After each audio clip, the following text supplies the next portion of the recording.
Eagles footy. ABC Grandstand.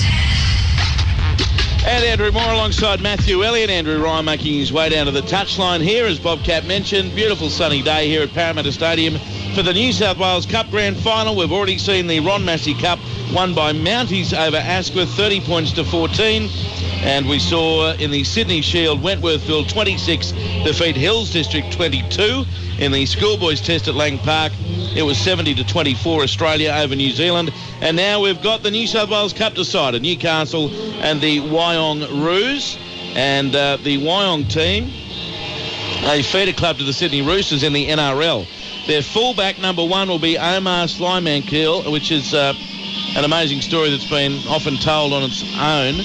And Slymankeel, he's made his way from Afghanistan to Pakistan to New Zealand, then played in a couple of grand finals, I think, for the Warriors 20s. Correct. Then he went to Japanese rugby for a couple of years and back in rugby league this year. So Slymankeel at fullback. The wingers, Abraham Papali in 5 and 20, Brendan Elliott. The centres, 3, Nathan Stapleton, a familiar name, and 4, Nathan Smith. The 5'8", 6, Jono Ford. The halfback in 7, Tyler Cornish. The lock in 27, Matt McKilrick. Second rowers will be 12, Willie Manu, and 11, Lehua Pulu. The front rowers are Aloni Vinakisi, and in 10 and 8, Magnus Stromquist. The hooker and captain is 9, Mitch Williams, and the bench 13, Jack Saker, 14, Brock Molan, 15, Sean Boss, and 22, Siwa Matangi. So that's for the Wyong Roos, and their coach is Rip Taylor. Now for the Newcastle Knights, their fullback is 1, Jake Mamo. The wingers for the Newcastle side, 2, Haneti Tua, and 5, Ken Tofalau. The centres are 3, Kerrod Holland, and 4, Joseph Tarpany. 5, 8 and 6 is Carlos Chumavavi. Halfback in 7 is Jalen Feeney. Lock and captain, is this his last game? Clint Newton in 13. The second rowers, 12, Jacob Safiti, and 11, Lachlan Fitzgibbon. The front rowers, 10, Sam Matayora, and 8, Damien Sirinen. And the hooker in 9, Danny Levi, who we saw quite a bit of in the second half of the season in the NRL club. The interchange bench, George Nadera, the veteran dummy half, in 14. In 15, we have Marvin Filippo. In 16, Michael Steele. And in 27, Tama Kupu. So that's how it's shaping up for both of these teams. Matt Lantry is the coach of the Newcastle Knights New South Wales Cup team. Matty Elliott, from someone who's had plenty of coaching experience in first grade, what do you look for? You know, it's a tough job, I'd imagine, being a New South Wales Cup coach. You're relying so much on what happens above you in first grade and how the club wants to utilise the under-20s players and so on. What do you look for from a reserve grade or New South Wales Cup team through the course of a year? First, if we're going to refer to the coach, the big thing for successful reserve grade coaches and now New South Wales Cup coaches is to keep a happy environment, because what they do have is they have players that want to play first grade and striving to get out of the team. Then you've got to deal with guys who have been dropped from first grade back to your team who are disappointed. So it's not an easy job, and the guys that do it really well work on the environment, work on knowing that, look, my job here is to get you out of this team and upwards. So it's not the easiest job in the coaching world, I can tell you that. I'll tell you what, Andrew Ryan mentioned before what an impressive cup the Ron Massey Cup was. How about the New South Wales Cup? That looks like an absolute beauty. It's massive, sitting there on halfway. Andrew Ryan, is it as pleasant down on the touchline as it appears to be from up here? Well, it's a little bit fresh down here, but it's such a nice day for football. The turf is cut nice and low on a fast track. They've got it looking immaculate out here at the stadium today, and should be a free-flowing game of football. There's plenty of first-grade talent on show out here today in both sides, so I expect a real quality clash out here this afternoon. Okay. Well, someone on the SMS wondering, how did my Tigers end up with a new CEO? What happened to the lady, Miss Go? No, she's the chairwoman of the West Tigers, not the chief executive. Lee says Ipswich may well be humbled today. We shall wait and see. And we'll see what happens from here, of course. Julian Abbott will be updating the Queensland Cup Grand Final very shortly indeed. So the crowd here, they've only opened the Eastern Grandstand, which is pretty smart, and it's in bright sunshine over there. There's been 3,000 or 4,000 people coming in and out through the course of the afternoon through the two previous grades, the Sydney Shield, the Ron Massey Cup, and now the New South Wales Cup, and enjoying what will hopefully be a very entertaining game of rugby league. In fact, let's go around the grounds right now. Julian Abbott is firmly entrenched in the grandstand studio. Julian, good afternoon. Andrew, good afternoon to you. In the Queensland Cup Grand Final at Lang Park, it's Townsville 4 leading Ipswich 0. I can tell you in the Japanese Formula One Grand Prix, they're on lap 36 of 53. Lewis Hamilton is leading his teammate Nico Rosberg there. Sebastian Vettel is currently third. A long way down the leaderboard, though. Daniel Ricciardo currently 16th at the Japanese Formula One Grand Prix. Let's go to Newcastle. Craig Hamilton. Julian, we've had 3.5 minutes of the second half here. It's still Macquarie Scorpions 18, leading Lakes United 4. Well done, boys, and we'll keep going around the grounds right through the afternoon. I'm not sure about an official kick-off time here, but I noticed the boys on pay television are still down there at the northern end of the ground doing their pre-game show, so it might be a bit of a wait. Have you got any ideas, Bob? Yeah, I thought it was 4:10 kick-off. 4:10, okay. So that's about 6 minutes away. Now, for the next 6 minutes to preview the action, Matthew Elliott. Well, I can tell you, Andrew, that I am so excited about this game. And, you know, the reason why I am is that for exactly what we already discussed is that we get to see a little bit of an insight into the future guys who are pushing for first grade, and we also get to farewell a couple of players, not only Clint Newton, but I know Carlos Tumavave's signed a deal at Hull KR, right, yeah. And he's on his way out of the NRL to the UK Super League. And there's some players there, a guy I saw a little bit at the Warriors, Adrian Papali, who was a front rower and a monster front rower, and he's playing on the wing and has been playing on the wing for Wyong all year. So I want to see how he's made that transition. So I am genuinely looking forward to this game. Andrew, I've got some bad news. Yeah. It says 4:10 in the program, but it's 4:15 kickoff. 4:15 to preview for the next 9 minutes. Matthew Elliott. Well, let me tell you, the pen, folks, has gone down and the furrow brow is out. I think that's a lie. I've got a big beaming smile on my face. Pen still in my hand. You don't get dirty at New South Wales Cup Grand Final day. It's a wonderful day. It's relaxed. Well, you know, I don't like to let the truth get in the way of anything. Yeah. No, that's fair enough. Bobcat, you being a Merriweather boy, and I know you cover the Newcastle games as well as working with us throughout the course of the year. What can you tell us about this Newcastle Knights team in the New South Wales Cup competition? No, there's plenty of quality. The key man, you spoke about Carlos Tumavavi, but Jalen Feeney's a good player as well. He spent some time in the lower grades at the Bulldogs, but I reckon he would have been very close to playing first grade this year. Danny Levi in the 9, obviously he's played a fair bit of first grade. Lachlan Fitzgibbon played some first grade this year as well. And you guys spoke about Clint Newton. George Nadira made a comeback with about 6 or 7 rounds to go in the competition. He was his assistant coach and decided to pull the boots back on, and now here he is on grand final day. So it's quite a good story as well. And then some of the guys involved in the Wyong Roos as well. Tyler Cornish, his brother plays at the Raiders. He's through the Roosters, trained full-time in the Roosters. Nathan Stapleton's played plenty of first grade as well, so there's certainly some. Willie Manu spent a long time over in the English Super League. He's back signed with the Roosters this year, and a good player as well. So there's some quality in these two teams. I can point out that for Wyong, who beat Canterbury 44-20 last week in a preliminary final, their NRL contracted players with the Roosters are Willie Manu, Brendan Elliott, Siwa Matangi, Nathan Stapleton, Omar Slymenkel, Abraham Papali, Tyler Cornish and Jack Saker. And their opponents, Newcastle, who beat Mounties last week 30-26, their NRL contracted players, Clint Newton, Jake Mamo, Joseph Tarpany, Danny Levi, Sam Adeora, Lachlan Fitzgibbon, Jaylene Feeney, Michael Steele, Carlos Tumavavi and Nathan Ross. Nathan Ross not playing today because of injury. Now, these two teams have met twice this season, Wyong winning both occasions. Recently in round 18, or most recently, that was a 2-point win for the Wyong side.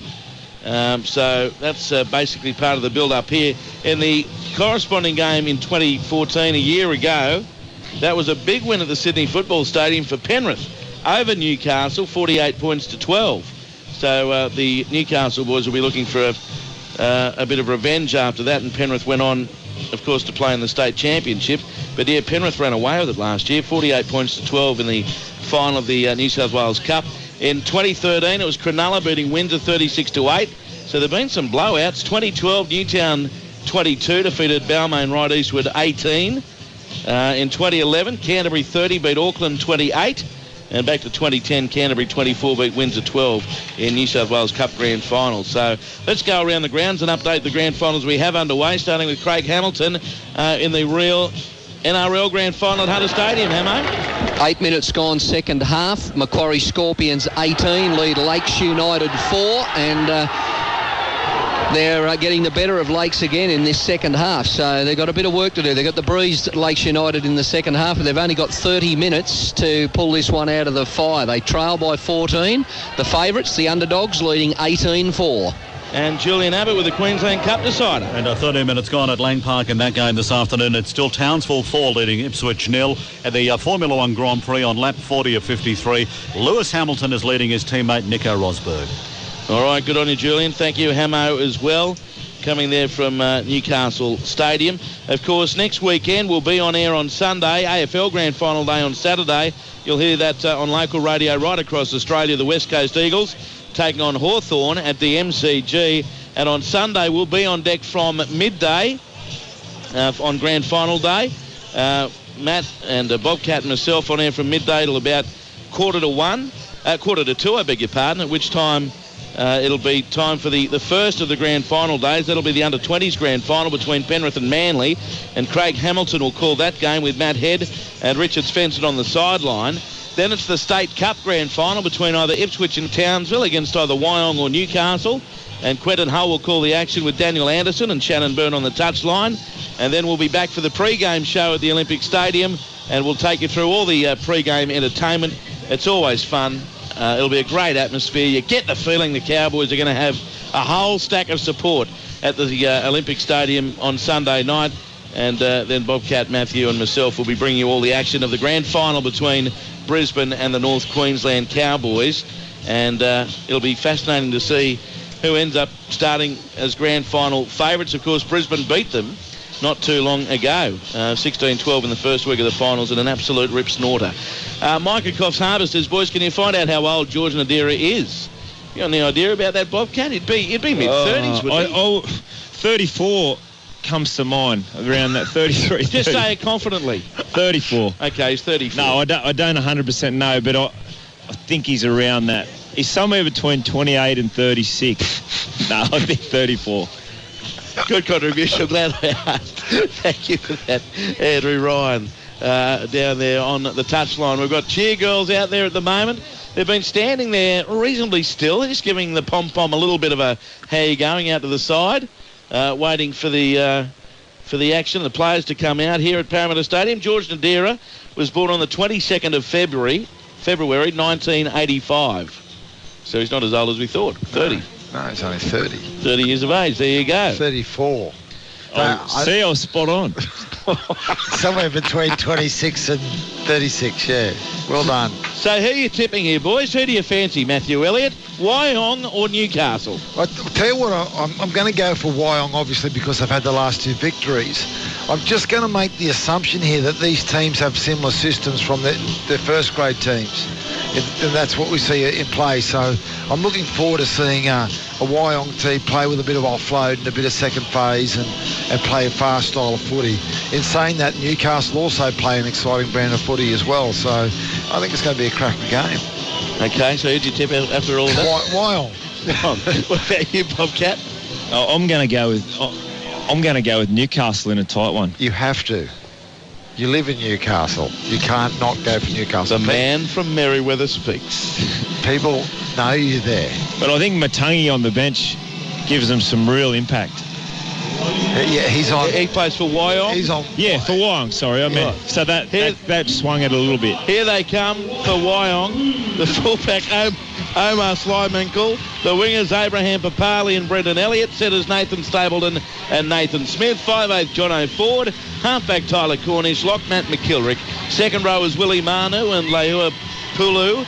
The front rowers, Aloni Vanakisi and Magnus Stromquist. Hooker and captain is Mitch Williams, and the bench, Jack Saker, Brock Molan, Sean Boss and Siwa Matangi. And the Knights heading to the southern end of Parramatta Stadium, Jake Mamo fullback, and Eddie Tua and Ken Tofalau on the wings. Setters, Kerrod Holland and Joseph Tarpany. 5'8", Carlos Chuamavavi. Halfback, Jalen Feeney. Lock and captain, Clint Newton. Second row is Jacob Safiti and Lachlan Fitzgibbon. Front row is Sam Mateora and Damien Sirinen. Hooker, Danny Levi, and the bench, George Nadera, the 30-year-old, with Moen Filippo, Michael Steele and Tama Kupu as well. So I think we're about to have the national anthem here at Parramatta Stadium, so we'll see if we can pick that up through our sound effects microphone and Bobcat's microphone downstairs, as well as we lead into the New South Wales Cup Grand Final. And the players are right over there on the far side, the eastern side of the field, because that's where the crowd is. A couple of thousand people here for the New South Wales Cup decider, enjoying the sunshine. Already today we've seen the Ron Massey Cup won by Mounties, the Sydney Shield won by Wentworthville. What? Okay, here's the national anthem. Oh, this is Ricky Walford. I'd like to acknowledge the environmental people of the Darug Nation and pay our respects to elders past and present. And on behalf of the New South Wales Rugby League, I hope you all enjoyed the game today, and best of luck to the Wyong Roos and the Newcastle Knights. May the best team win, and hope you have a great game. And to all those supporters and the administration staff and everyone else associated with both those clubs, all the very best for this afternoon. Thank you. Well done, Ricky. I thought Ricky was going to sing the anthem there for a moment. Ricky Walford, one of the great men in rugby league. What a good player he was. And we spoke to him on ABC Grandstand Rugby League a little bit earlier this year. Now we get to the national anthem, and to be formed over there on that far side of the field. Some people certainly come some interesting gear and face paint. Boys and girls, Mindy Jackson is one of Australia's talented singer-songwriters. Please welcome her to sing our national anthem.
Well done, nice version. Head of the New South Wales Cup Grand Final. Before we get kick-off, let's go around the grounds to the Newcastle Grand Final at Hunter Stadium. Craig Hamilton. Andrew, a try here to Lakes United winger Matthew Craig, converted from the sideline by Bradley Murray. 22 minutes remaining in the Newcastle Rugby League Grand Final. It's Macquarie Scorpions 18, now leading Lakes United 10. And Julian Abbott. And in the Queensland Cup, they played 21 minutes. A converted try for the Ipswich Jets. They're now leading Townsville by 6 points to 4. The Formula One Grand Prix in Japan, lap 44 of 53. Lewis Hamilton is still leading. Okay, again. Now, the Wyong Roos look like they're going to kick off defending the northern end of Parramatta Stadium. The Knights, after the anthem, started running the ball around. I thought the start was going to be delayed a little bit further.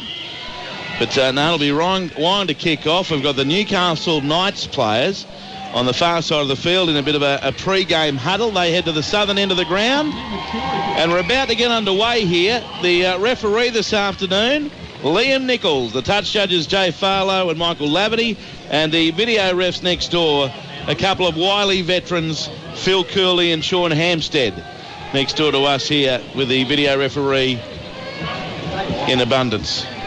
Two gentlemen standing next to us there. All right, Wyong to get us underway. New South Wales Cup Grand Final for 2015.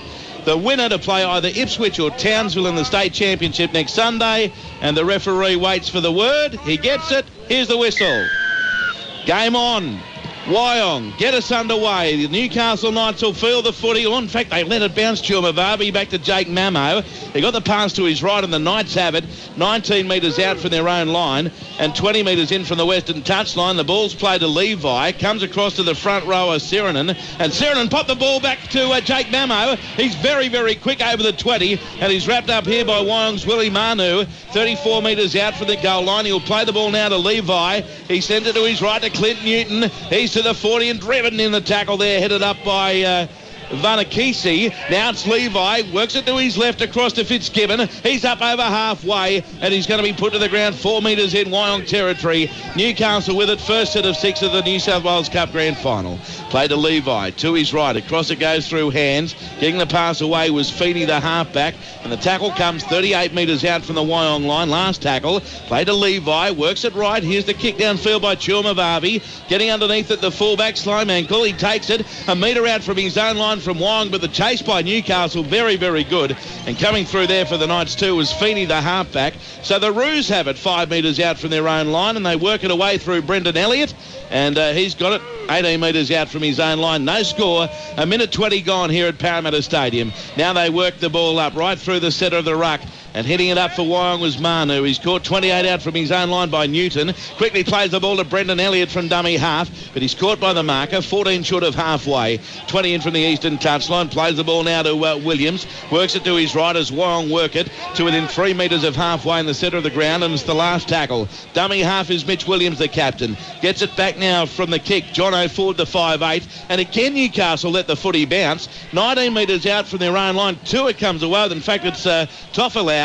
He'll play it 30 out from the Knights line with no score on the board. Well, we see a real traditional start to a big game here. Both teams being ultra-conservative. Defensive lines really shortened, and they're absolutely ripping into each other here.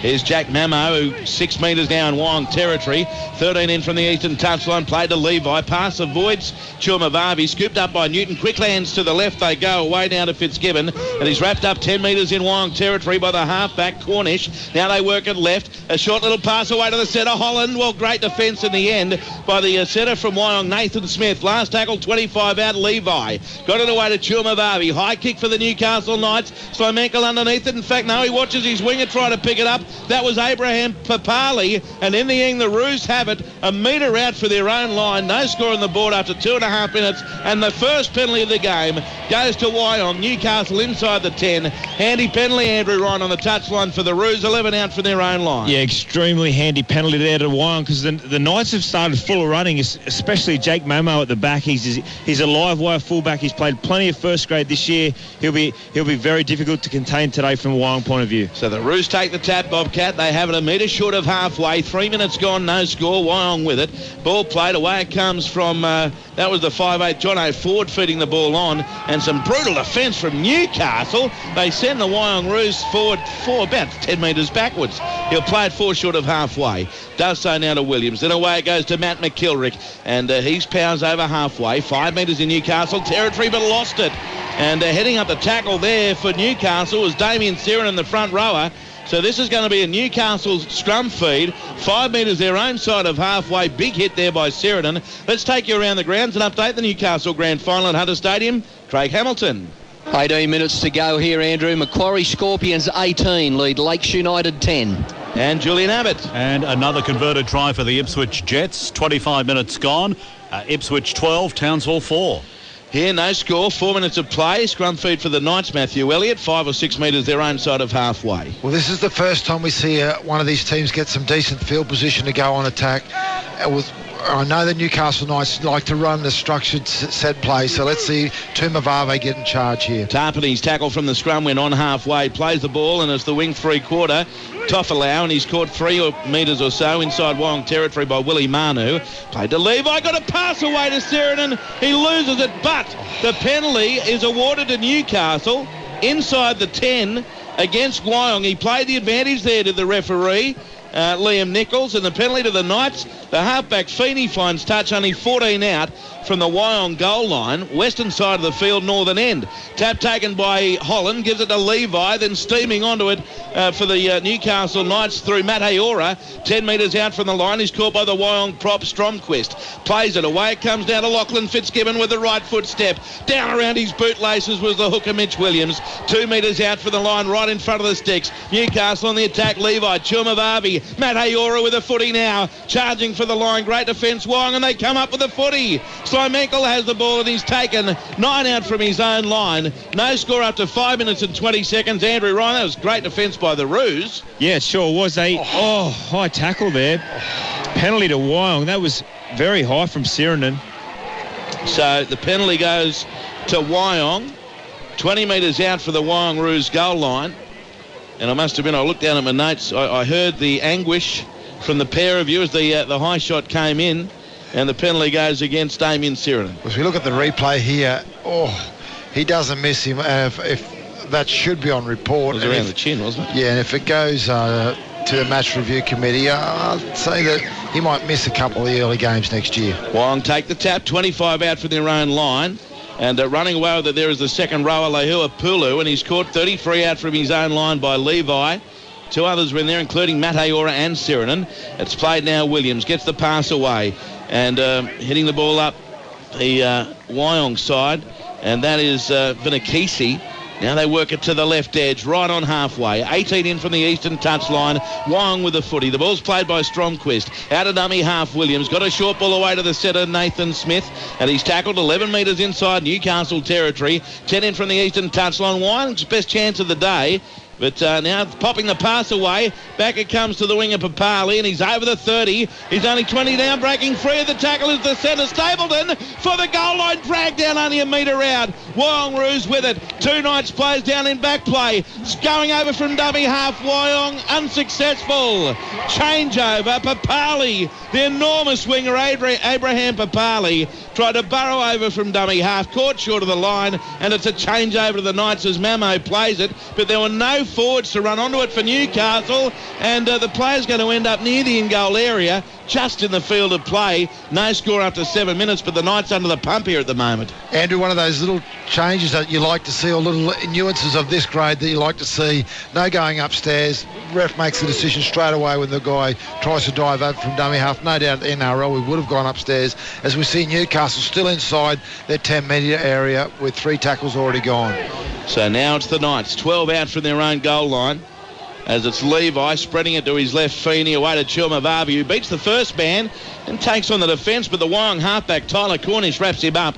25 out from the Knights line, southern end, plays the ball to Mamo. Out of dummy half, he scoots over the 30, wrapped up by McKilrick, 12 metres short of halfway, and 20 in from the western touchline. Last tackle, Levi. Back it comes to Jaylene Feeney. Sends the kick downfield, Slimenkel getting back there, so too Papali, and it's Papali with it in the bright sunshine. Comes back over the 10, bang! He just strolls through the first man, Tofalau, and he's eventually put to the ground by Tarpany.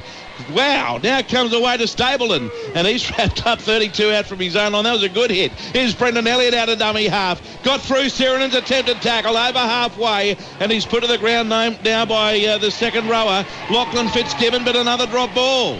So Newcastle will get a scrum feed, 2 short of halfway. No score after 8.5 minutes of play. That's the third error we've seen Wyong come up with coming out of their own territory, but Newcastle have yet to be able to exploit that because they've been coming up with their own. So it's been a little bit of a messy start after a very conservative first couple of minutes in this game. If they get to the back end of this set, I really feel like already it's been so frantic, there's an opportunity for points here. Around the grounds to Hunter Stadium, Craig Hamilton. It's all happening here here in Newcastle. Lakes United have just scored 2 tries in the last minute or so, Andrew, and they've hit the front for the first time since the first 30 seconds of the game. It's 20 points to 18 now. Lakes United have just scored their second try, 20 points to 18 over the Macquarie Scorpions. Lakes have a kick to come. Still 12 and a half minutes left in the grand final. All right, Hamo and Julian. And 28 minutes gone in the Queensland Cup Grand Final. It's Ipswich 12, Townsville 4. That's in the first half there. Now here's a drop ball by Newcastle. McKilrick comes away with it for Wyong. And on the next play, it's the halfback, Tyler Cornish, who's put down 2 metres in Knights territory. Play to Slimenkle. Gets the pass away to Magnus Stromquist, the front rower. He's wrapped up 11 metres in Knights territory. He plays the ball. And it comes from Williams. A big dummy to his right. Then he cuts out one, gets it away to Willie Manu on the left edge, steps past one, beats another Willie Manu, beats a third. Great run by Manu, the veteran. I think he's, 35, 24 out for the Newcastle line. Plays the ball, now comes across Levi, links up with the Ford, got the pass away, Cornish, but he's going to be taken there by Carlos Jumavavi. He's only 18 metres out for the Knights line, 14 in from the Western touchline, plays the ball to Slimenkle, Wyong with it. It comes across now to Matt McKilrick, but he's wrapped up 11 metres out by Damien Sirinen. He'll play it on the last tackle, short side, and it goes away to the centre three-quarter, Nathan Smith. He lunged for the line. Does he get it down, Nathan Smith? I'm not sure. We'll go to the video referee to see if the centre for Wyong, Nathan Smith, has grounded it or lost the ball. And we'll go to the video referee. The on-field referee is saying try. We'll see what the video referees next to us, Phil Cooley and Sean Hampstead, have to say. But there could be first points on the board for the Wyong Roos after 10 and a half minutes. Well, in 10 and a half minutes of play, Andrew, we've had 6 errors, but he's down. He's really hurt himself here. Going for the try. Let's have a look. Brown gets ball down clearly and cops a couple of knees straight in the side of the head here, if you watch. Well, Mamo's coming across, and he gets the left knee straight into the top of his head. Ouch. I mean, are we talking a possibility of an 8-point try? Well, you're not allowed to do that, Andrew, and he's not in great shape down there, so I won't be surprised if the ref does call him out. At least he's going to be put on report, but I think we could be seeing an 8-point try here. Andrew Ryan's down on the touchline. Yeah, I agree. As we go to the big screen now to see the decision, it is a try. Nice little play there from the number 7 for Wyong, Tyler Cornish. He shaped the kick, went the long ball. Good little play there. But, yeah, that looked very painful right on the try line for Nathan Smith. So it doesn't appear as if there's any penalty to come from it. So they've ruled the contact by Jake Mamo accidental from the knees. Nathan Smith is up with the trainer now, but will he be checked for concussion? He's with the trainer. He's still on the field. And the goal-kicking duties now for Wyong will be headed up by Tyler Cornish. Yeah, he's coming off. Yes, mate, for a check. Concussion check. Nathan Smith, the try scorer. So Tyler Cornish to attempt the conversion. 20 metres out. 4 metres in from the western touchline. It's Wyong 4, Newcastle 0 after 11 minutes. We'll get the latest from Newcastle and also the Queensland Cup after this kick from Tyler Cornish. On the field for Wyong, incidentally, is Jack Saker in jersey 13. But here's Cornish. 4-0. Wyong leads Newcastle after 11 and a half minutes. He moves in. Strikes it from near the western touchline across the face of goal. No conversion. So it's Wyong 4, Newcastle 0 in the final of the New South Wales Cup. Let's go to Newcastle. Craig Hamilton. We've got a penalty goal here to Brad Murray for Lakes. They've extended the lead. They lead by 6 now. 24 points to 18. Lakes United over the Macquarie Scorpions. 8.5 minutes left in the grand final. And in the grandstand studio, Julian Abbott. In the Queensland Cup decider this afternoon, 32 minutes gone there. It is Ipswich 12 leading the Blackhawks 8. And the National Rugby Championship late in that game, the Sydney Stars 41 are leading the Greater Sydney Rams at 24. Lewis Hamilton is about to win the Japanese Formula 1 Grand Prix, barring a bingle. Thank you. Not a Lara one. Here's the Wyong Roos. They've got a 16 out for their own line through Aloni Vinikisi. He plays the ball. They work it to the left, McKilrick, and he's wrapped up. 29 out from his own line for Wyong. 20 in from the eastern touchline. Plays the ball to Williams. He sends the ball left to Willie Manu again, who's been very actively involved, and he's wrapped up 10 metres short of halfway. Wyong with it leading 4-0. Mitch Williams out of dummy half.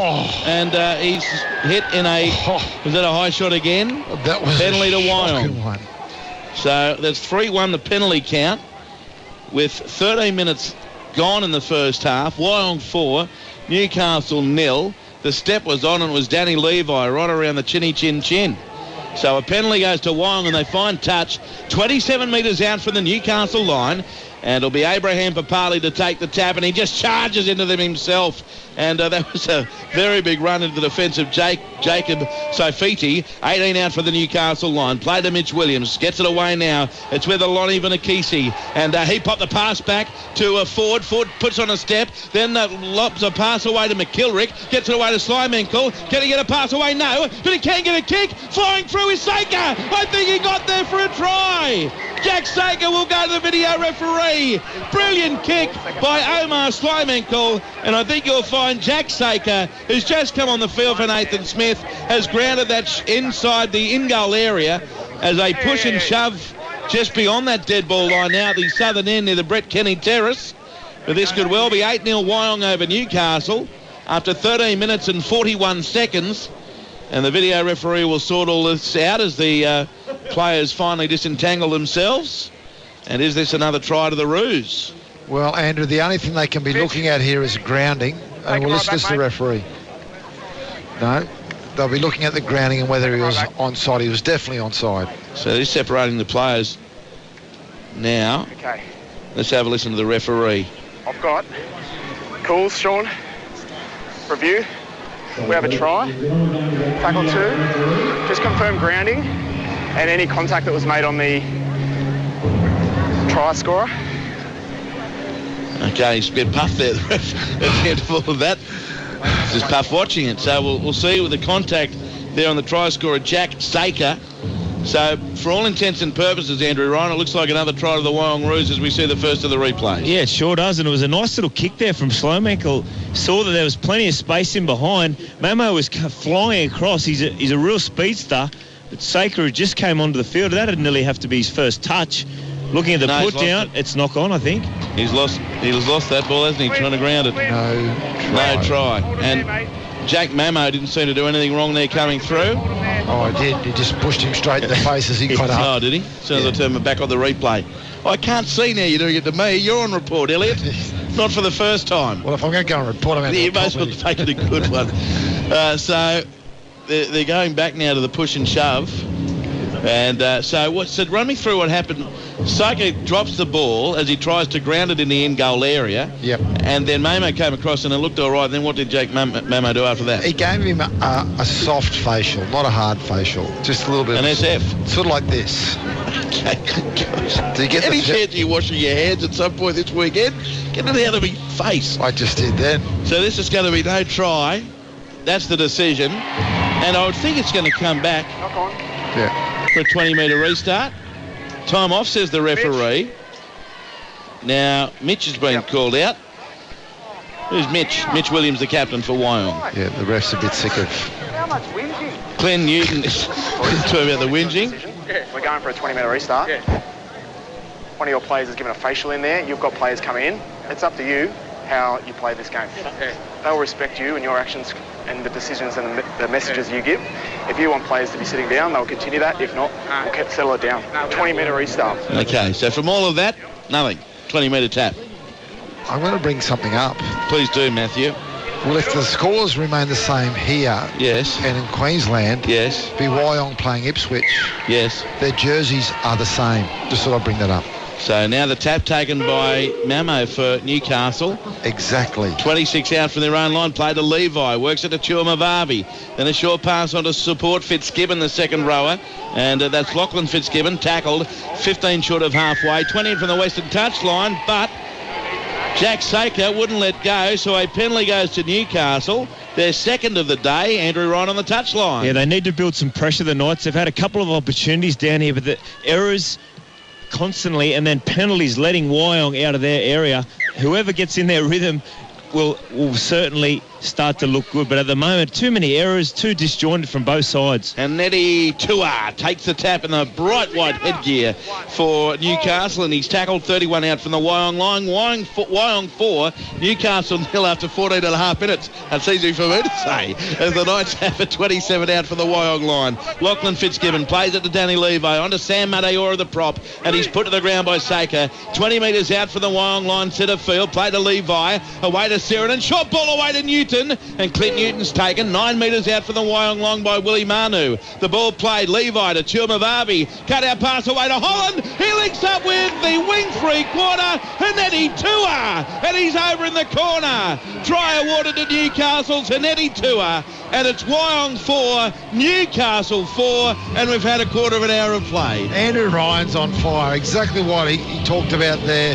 Newcastle actually get to the back end of a set, show their opportunity. They do a set play to their right-hand side and shift right from out of the right-hand corner. Tumavave does a great job, puts the ball across the face, winger into the corner. Scores are level. Yeah, great try there by the Knights. Tua untouched, Andrew Ryan in the corner. Yeah, it was pretty easy there for him in the end. It was a nice play, and Tumavavi, whenever they're in attacking position, he seems to be the main man, get the ball in his hands. Jalen Feeney's hanging out on that right edge, but Carlos Tumavavi seems to be calling the ball back down this side, and no wonder, quite an easy try there to the Knights. Again, you see one of the key things about positional play, particularly centres, and the importance of them defensively. We got McCurrick there filling in while the other centre's down there getting his head checked, and obviously his defensive decision-making there wasn't great. So here's the kick to come for Newcastle. Kerrod Holland. Thank you. The setter. 23 metres out. It's just not rolling off the tongue. A metre in for the Western touchline. We only had 16 and a half minutes of play. Here he comes, Holland. He starts it to the right. It's coming back off the upright over. Wow. That did go over by the narrowest of margins, but it's a great kick. Newcastle 6, Wyong 4 in the New South Wales Cup Grand Final. Around the grounds, Hunter Stadium, Craig Hamilton. Just about ready to call it over here. We've got a minute left. Lakes United 24, Macquarie Scorpions 18. Lakes have got the ball deep in Macquarie territory. All right, buddy. How about Julian Abbott in the studio? And in the Queensland Cup Grand Final, they've got around about 3 minutes to go until half-time. It is Ipswich 12 leading Townsville 8. Lewis Hamilton did win the Japanese Formula One Grand Prix from Nico Rosberg. Sebastian Vettel, Daniel Ricciardo finished 15th. Hamilton leads the Drivers' Championship by 48. Thanks, Julian. Now here's Sam Mateora for Newcastle. Plays it to Levi, away to the other front rower, and that's Damien Sirenen. And he got a pass away to Jake Bamo. Then he links up with Tarpany. He dummies out to his right. Still going, Tarpany. Terrific run.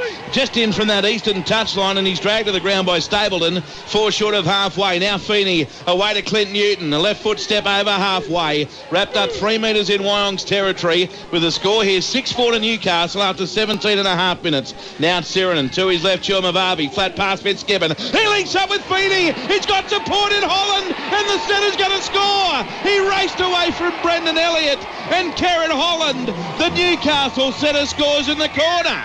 So the Knights are in again. Their second try in 2 minutes. And now it's the Knights 10, Wyong 4, 18 gone. Well, they've exploited the vulnerability of the Wyong right side defence again. I talked about McCurrick filling in at centre there, and the beautiful offload from the back row there for a short ball off Tumavave, and it's a great try. Yeah, Lachlan Fitzgibbon, terrific pass. Sirenen to Feeney, then away to Fitzgibbon. Got the pass away, and in the end it's Holland running off Tumavave to score. And he was never going to be touched. What a turnaround, Andrew Ryan, over the last few minutes. Yeah, absolutely. And Matt Elliott spoke about the right edge of Wyong. They've been in all sorts since that concussion test, and Nathan Smith's made his way back out to the bench. They certainly need to get him back out in the field. But Lachlan Fitzgibbon on this left edge, he's a big, strong kid, nice offload. So the kick to come here from the try scorer, and Kerrod Holland. 24 metres out, showed a fair bit of speed there too. Yeah, Brendan Elliott was after him, but he left him in his wake. So Holland, he landed his last one from the touchline. Why not this one? 21 minutes left in the first half. 10-4, Newcastle leads Wyong. Trying the 16th minute to Tua, and now Holland in the 18th minute. Here he comes. Moves in from 24 out. This one starts to the right and won't come back. No goal, so the score remains Newcastle 10, Wyong 4 after 19 and a half minutes. Let's see if it's full time in the Newcastle Grand Final. Hamo. Yeah, it's just gone full time here, Andrew. Lakes United have prevailed and they've defeated the Macquarie Scorpions 24-18. This was a game that looked like Macquarie was going to win for a long time this afternoon, but there's some amazing scenes. The pitch has been invaded by Lakes United supporters. They're jubilant. They've had a very good second half here. They've come home strongly. Lakes United 24 have defeated the Macquarie Scorpions 18 in the real NRL Grand Final in Newcastle.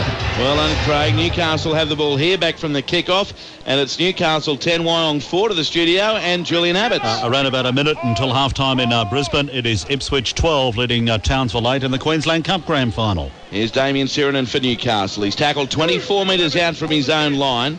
Coming in over the top there for Wyong was Matangi as they work it from left to right now, and it comes across field to Sofiti. He's wrapped up mid-quarter halfway Knights territory. Levi gets it away now to Jalen Feeney, and he took them on, but he's dragged down by the 5'8 Jono Ford, 5 short of halfway. Knights with it last tackle. Clearing kick from Carlos Chumavavi straight down the throat of Omar Slimenkle on the Wyong 20, and he's straight up over the 40. Slimenkle dragged to the ground 4 short of halfway. What a tackle, Clint Newton.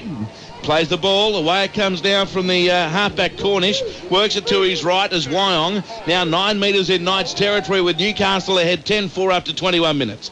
The ball played Cornish, gives it away now to Stromquist, the prop, and Magnus Stromquist has put down 32 out from the Newcastle line, played to Williams, then Abraham Papali, he's striding out and he's caught 17 out from the Newcastle line by Tarpany, 15 in from the eastern touchline, played to Mitch Williams, the captain, he gives the pass away to Matangi and he drops the footy. And Damien Sirenen dives on it for the Knights. 13 out for the Newcastle line. 18 minutes, 38 left first half. Newcastle 10, Wyong 4 as Jake Mamo threatens. Can't break free. He's caught on his own 30 for the Knights. Well, what we're seeing here, and another error. He lost the footy in the tackle of Ford.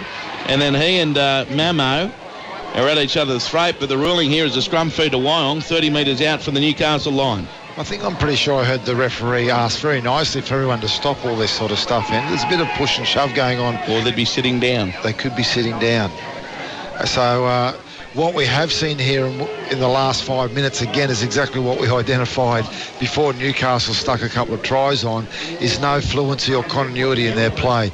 If Wyong can just focus not on worrying about scoring tries, but getting to last play and finishing constructively, they'll be very dangerous. Wyong wins the scrum and it comes away, a dodgy old pass to Papali, but he held on to it and he's caught 24 out from the Knights line. Newcastle 10, Wyong 4. Ball played now to Slimenkle, gives the pass away to his left, Stromquist. Good hit over the top there from Lachlan Fitzgibbon with Damien Sirenen. 17 out from the Knights goal line, played it, Wyong with it. Williams away to Matangi, dragged to the ground from behind, 4 metres out by Mataora. Plays the ball, Williams gets it away to Stromquist and he loses it. And the Knights pick it up through Fitzgibbon, 7 metres out for their own line. Newcastle 10, Wyong 4, and Andrew Ryan on the touchline. It's really a case whoever can hold onto the footy is going to win this game. Well, Rip Taylor would be ripping his hair out. It's extremely frustrating for him. Every time they get the ball in good areas, they just seem to come up with error. As we see, good carry. Oh, might have been a little high tackle there from Wyong. We've got away from it. But a good carry there from the Knights, and Danny Levi out of dummy half. And he gets to within 4 of halfway, put to the ground, plays the ball now to Feeney, kicks it from halfway, angles it into that northeastern corner, behind Slimenkle, into the end goal. He picks the ball up, and Omar Slimenkle brings the ball back, and he's put down very good chase. Headed up there by the Newcastle Knights, coming through as Tarpany, 5 metres out from their own goal line. Now it's with Nathan Stapleton, and he's going to be wrapped up here by Newton, among others. 13 out for the Wyong line. Knights 10, Wyong 4, and we've had 23 and a half minutes of play as the Roos take it up over their 20. And the tackle comes 25 out from the Wyong goal line. The ball played to Ford. Works it to his left. Matangi. Good charge by Suwa Matangi. Wrapped up 10 metres short of halfway in the centre of Parramatta Stadium. Mataora was there to greet him with Levi. Now played to Williams. Short little pass to his left. And that's away to Jack Syker. He's caught 3 metres short of halfway. Last tackle Wyong. Kick coming now from Tyler Cornish, the halfback. Mamo positioned beautifully. Fields it on the full. Crosses the 20. Then heads towards the 30. Runs into McKilrick. And also Williams chasing through 28 out out from the Knights line. 24 minutes gone, 10-4. The Knights lead the Roos. What we're seeing is two very, very willing teams here, but the errors are coming from lack of combination between players. When you see the next level up, there's more support play, there's more interchange of passing, particularly in both these clubs.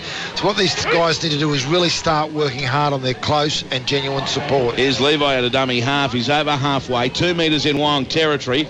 Plays it, passes a shocker. It's picked up by the centre, Kerrod Holland.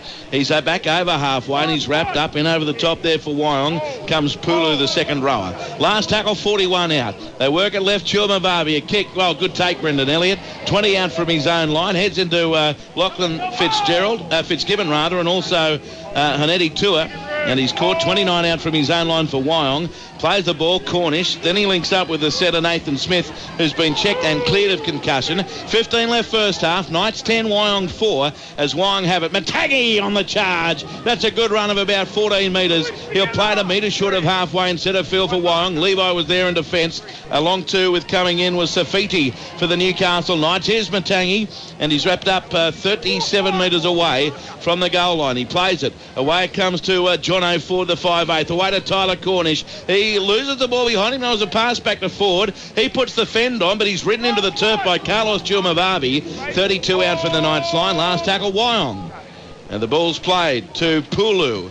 Away to Tyler Cornish. A kick, end over end. Mamo looking for it, finds it, takes it on the full, and what a great chase by Mitch Williams, the Wyong hooker. And Mamo has to play it 5 metres out from his own line. And now a drop ball from Newcastle. The dummy half spilled it. It's picked up by Wyong. Then Willie Manu throws it away. And it's a knock on both ways. No advantage, though. So it's going to be a scrum feed here for Wyong. 10 metres out from the Newcastle line. 14 left first half. Newcastle 10, Wyong 4. Well, I don't want to use an acronym, or Andrew Ryanism, but it's very much a Barcelona midfielder play at the moment. Very Lionel Messi. Actually, there's just, again, but what they really need to focus on is getting into the grind like they started. Whenever any team holds possession here, they look extremely dangerous from plays 4 to 6. They just need to get to those plays. So what a chance here for Wyong. Scrum feed 10 out for the Newcastle line southern end. It's fed and it's won by Wyong. And the pass finds Slimenkle, who looks very dangerous, but Chulmavavi's there one-on-one with the tackle. 10 metres out for the Newcastle line. Dummy half Nathan Smith. Works it away now to Papali, who's named on the left wing, but he's bobbing up all over the joint. And here he's held up by one of the replacements, Michael Steele, for Newcastle. It's played to Williams, away to Saker. Quick hands across, and it's been dropped by Nathan Stapleton. He was going to score in the corner, probably untouched, and he knocked it on. Scrum feed to the Knights. 10 out from their own line, 12 and a half left first half. Knights 10, Wyong 4. Andrew Ryan on the touchline. Yeah, just the execution again. It was a nice little play there from Wyong. And John O'Ford, the last pass just went out in front of Stapleton a touch. It's a catchable pass, but just a little bit of execution. They're putting some nice plays on. Saker with a nice pass out the back there. They just need to finish them. A bit more polish, a bit more patience. Let's go around the grounds. Julian Abbott's in the grandstand studio. It's half-time in the Queensland Cup this afternoon. It's Ipswich 16 leading Townsville 8. Full-time in the National Rugby Championship game played at Leichhardt today. Sydney Stars 44, the Greater Sydney Rams 32. And as Craig Hamilton mentioned, Newcastle Grand Final today. Lakes United 24 over Macquarie Scorpions 18 after Macquarie led 18-4 at half-time. Here's the Knights now. 26 out from their own goal line. And it comes away on the open side. And that's Tama Kupu who's put down. 12 short of halfway by Matangi. Plays at centre field. Levi away to Feeney. Back on the inside to support. And there's a very good tackle coming on the Knights player right on halfway. Getting to his feet is Steele. Plays it. Out of dummy half goes Nadira now on the field. The 30-year-old. He's not too old at all, and he's wrapped up. 36 away from the Wyong line. A Wyong play down in back play. It might be Saker, the lock it is. Here's a kick from Chulmavavi. Slimenkle underneath it, takes it in the air, and he's wrapped up 10 out from his own line by the flying winger Hanetti Tua. Now comes away on the open side to Nathan Smith. Tries to find a way through. Managed to beat the first tackle of Safiti, but now he's wrapped up 18 out from his own line, and now time off is called with concerns over the Wyong player Jack Saker, who's down on the field on the halfway line. 11 minutes left first half. Newcastle 10, Wyong 4 in the New South Wales Cup Grand Final, down to Andrew Ryan on the touchline. Yeah, he's had a bit of a mixed half so far, Soccer. That his first touch of the game, he nearly scored a try, and then unfortunately for him, he's been out on this right edge where they've had some issues defensively, and now he's gone off for a concussion test. Well, he got a boot in the face as that Newcastle player played it, I think you'll find, looking at the replay. So you're right, Bob Caddy's going for a concussion test. Clint Newton gets a breather for Newcastle, and on comes for them Marvin Filippo. So time back on, Wyong have it. 25 out for their own line, and it's Willie Manu who loses the ball. Dropped cold in the tackle coming through. As he was about to play it, spilled out of his hands, and just like that, it's going to be a scrum feed of the Knights. 26 out from the Wyong Roos goal line. Newcastle 10. There might have been a hand in there coming through, I've got to say, from Kupu. But it's going to be a scrum feed of the Knights. 27 out from the Wyong line. So scrum to be fed by Newcastle. 10.5 left first half. Newcastle 10, Wyong 4. I'm calling this game with Marcel Marceau. Here's the scrum to be fed now by the Knights. Carlos Chumavavi. In she goes. Out she comes. Nadera gets it away. Feeney links up with Tarpany. He got a big one over the top from Manu. Nearly a high tackle from Willie Manu. 30 out from the line. McKilrick lies all over him. That's got to be a penalty unless he was holding him in there, Tarpany. That's the ruling, obviously. It comes away now for the Knights. Safiti, he's wrapped up. 20 metres out from the Wyong line. 10-4 Newcastle. Knights on the attack. Out a dummy, half Nadera. Got the pass away on that occasion now to Kupu, and he's wrapped up. 14 out for the Wyong line. 10-4 Knights. Inside 10 minutes left first half. George Nadera, dummy half. Works it left. Blindside. Chumavavi. He bumped into one of the Wyong players coming through there in Pulu, and he stands in the tackle now. 8 metres out from the Wyong line. 10 in from the western touchline. Northern end or Leagues Club into the ground. George Nadera sends it to his right. Across to Steele. To Feeney. Quick hands. Dropped, though, by the replacement, Marvin Filippo, and it's picked up by Stapleton for Wyong. 14 out from his own line. 10-4 to the Knights. 9 minutes 15 left first half. I think if we keep this up, we can get at least, in the last 9 minutes, at least another 17 errors. It's just been one error after the other. We're just not getting to have a lolook at how effective these guys can. Well, here's Papali with a great ball to Stapleton for Wyong. He's over halfway. Oh, he got a pass back to Slymenkle, and Omar's dropped it. And Newcastle fallen at 32 out for their own line. 1 down, 16 to go, Matthew. And there's a penalty, and Andrew Ryan. I was about to say fisticuffs. There's not. Yeah, it's going to erupt here, boys. It's been going on all half. Mamo is in the middle of everything. Tarpany he got up and he wasn't real happy there, Joseph Tarpany. But Mamo, every single time, he just sprints in. He just wants a piece of everything. Jono Ford in there too, willing participant, the Wyong number 6. So it came from a drop ball. A very promising move was Papali with a great pass to Stapleton, who sprinted clear. He had Slymenkle with him. It was a perfect pass. Right on his Georgie Best. Right on his chest. And down she went. And then the push and shove started. And we'll have a listen here to what the referees have to say. And the touch judge reports come in. Bit of old school Original stuff. Penalty for interference in the right leg pull. Holding on. Then I got 4 who... You're pulling my leg, ref. Yeah. And pushed out. That's what instigated proceedings. Yep. And after that, I'm like, Yeah, I got the 1 from Newcastle and I got the 6 from Wyong. They had a bit of a dance over in the corner, but it's getting a bit frustrating. 1 and 6? 1 and 6. They weren't anything to do with that play the ball. No, that's right. Okay. We're outside of it. So Jack Memo, as Andrew Ryan mentioned, from Newcastle, and as I mentioned, the 6 from Wyong, Jono Ford. I'm going to award Jake Mamo an associate diploma in Michael Ennis. Can he bring out number 4? Ennisness.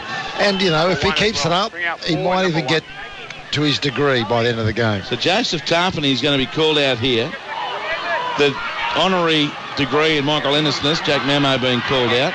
George Nadera is out there as well. Sorry, associate diploma. Yeah. So let's have a listen now. Let's sort all this out. I spoke to Clint down there about cooling down. Yeah. He's received a penalty. He's got up and started pushing, causing players to come in. Yeah. He's also come involved when there's nothing involved in the original incident, so he can have 10 minutes rest. So that's 10 in the bin for Jake Mamo. Yeah. 10 in the bin. Matthew Elliott's fainted. We've seen this. Matt Elliott's hit the deck. Jake Memo has been sin-binned and Elliott's down. Andrew Wright on the touchline. Wow. I know he's been involved in some fracas, but I didn't expect 10 minutes in the bin. And he's got involved. Well, let's see now. Here's another one. Another one's in the bin. Elliott's again. What was John O'Ford done? Cooling off. Yes. What is he getting it for? Became involved, escalated the escalator. So he's been binned for escalating the escalation in the 32nd minute. So Jake Mamo binned for 10. John O'Ford binned for 10. 12 12. There's more cautions. Some comment about number 4 made some comment about contact on the eye. He either makes a formal complaint now or we leave it. Can you ask him? So that's George. Mitch, you going back there, mate? He's going to ask him. He's going to ask him. Mate, the original penalty for leg pull in. So this is Joseph Tarpany. The initial penalty, I think, from all of this goes to Newcastle. Oh, hang on. Tarpany's coming over to the referee. Let's have a listen here. Look in my eyes. Which number? This one, number 3. Mitch! Oh. Bring out number 3, please. So this is referee Bring Liam out number Nichols. 3. Bring out number 3. Number 3 is Nathan Stapleton. Is this an eye gouge accusation? Yes. Okay. You made a comment. So Stapleton being called out. Tarpany, the player, complaining. Let's listen. We'll take evidence, all right? Mitch? Number 4 has made an allegation of an eye gouge against number 3, all right? I can see... Hey. I can see redness. I can see redness around the eye. Lav, can you have a look? Incidents on report, original penalty stands. On report. So he's on report, Nathan Stapleton. He saw some redness as well. He got the touch judge to confirm. So They just took a little DNA sample under the lip. he said he had to get some evidence, I think. So he got that with the seeing that there was redness. So eye raking. And a penalty to Newcastle. They fine touch 2 metres inside one. It's all happening here today. Oh, Joseph Tarpany for the tap. Matt Elliott fainted twice in 30 seconds. 37 out for the Wyong line. Are you all right, Padre? Oh, That doesn't answer the question. So I feel like I'm in a Jim Carrey movie. Newcastle 27 out for the Wyong line. Away it comes from Steele. Links up now with Kupu. Then the halfback Feeney, but runs into a solid tackle there from Leua Pulu. 20 metres out for the Wyong line. Oh, Matthew. 7 minutes 20 left first half. And it's 10-4. Newcastle leading Wyong. Both players down to 12 men. In the bin, John O'Ford for Wyong. Jake Mamo for Newcastle. 10 out, Nate Dera. Gets it away down to Tuamababi. Palms away from Matangi and almost through Manu. Got a one-hander back to George Nadira, but Pulu's there to hang on. 9 metres out from the Wyong line, right in front of the sticks. The ball played now. Way comes to the left. Feeney links up with Tuamababi. It's the last basketball pass. Back to the halfback Feeney. Got the pass away to support coming through. Filippo. And down she goes. The Wyong Roos dive on it inside their own 10. 6 minutes 40 left first half. Newcastle 10, Wyong 4. Let's update the Queensland Cup Grand Final with Julian Abbott in the studio. And 3 minutes gone of the second half there. It is now Ipswich 20, leading Townsville 8. Well, some amazing scenes here at Parramatta Stadium as Wyong, mid-quarter halfway, Matangi plays it to Brendan Elliott. What a good tackle that was from Filippo. Cut the legs away from Elliott there, 7 short of halfway. Ball played to McKilrick, then gives it away to one of the replacements. That's Brock Molan, and he's 6 metres in Newcastle territory in centre field, and the tackle comes there from Nadera. And also Steele. Now it's back with a halfback Cornish. Puts a kick in towards the southwestern corner, and it's going to be Field now. Going back to fullback there with Mamo in the bin is Kerrod Holland, and he's tackled 18 out from his own line. So 6 left first half, Matthew. Knights 10, Roos 4. Well, we've got through 2 sets, Andrew, from one end to the other. Let's see if we can make it 3 in a row. That'll be quite amazing with just under 6 minutes to go. Now an opportunity exists for both these teams. There's a little bit more space. If we can get that support play going and a few quick play the balls, someone's going to end up over the try line. Here's the Knights with the footy now through Tofalau, and he's caught a metre short of halfway by Willie Manu. The ball played. Tarpany flicks it out the back door, and it's been dropped by Jacob Safiti. So Wyong have a scrum feed on halfway, 20 in for the eastern touchline, 5 minutes and 15 seconds left in the first half. It has been a wee bit sloppy here. Newcastle 10, Wyong 4. A wee bit. Listen, you fainted twice. A wee bit. You were lying on your back. I saw someone get sin bin for escalating. Down to the touchline, Andrew Ryan. Yeah, it certainly has been sloppy, guys. And from a Wyong point of view, they've got a really small pack on there at the moment. They've got McKilrick, Mitch Williams and Brock Molan, who all spent time playing in hooker, and quite a small pack. The Knights, they just need to, when they've tucked it under and gone through the middle, they're making some good yards, but they just continue to make errors both sides.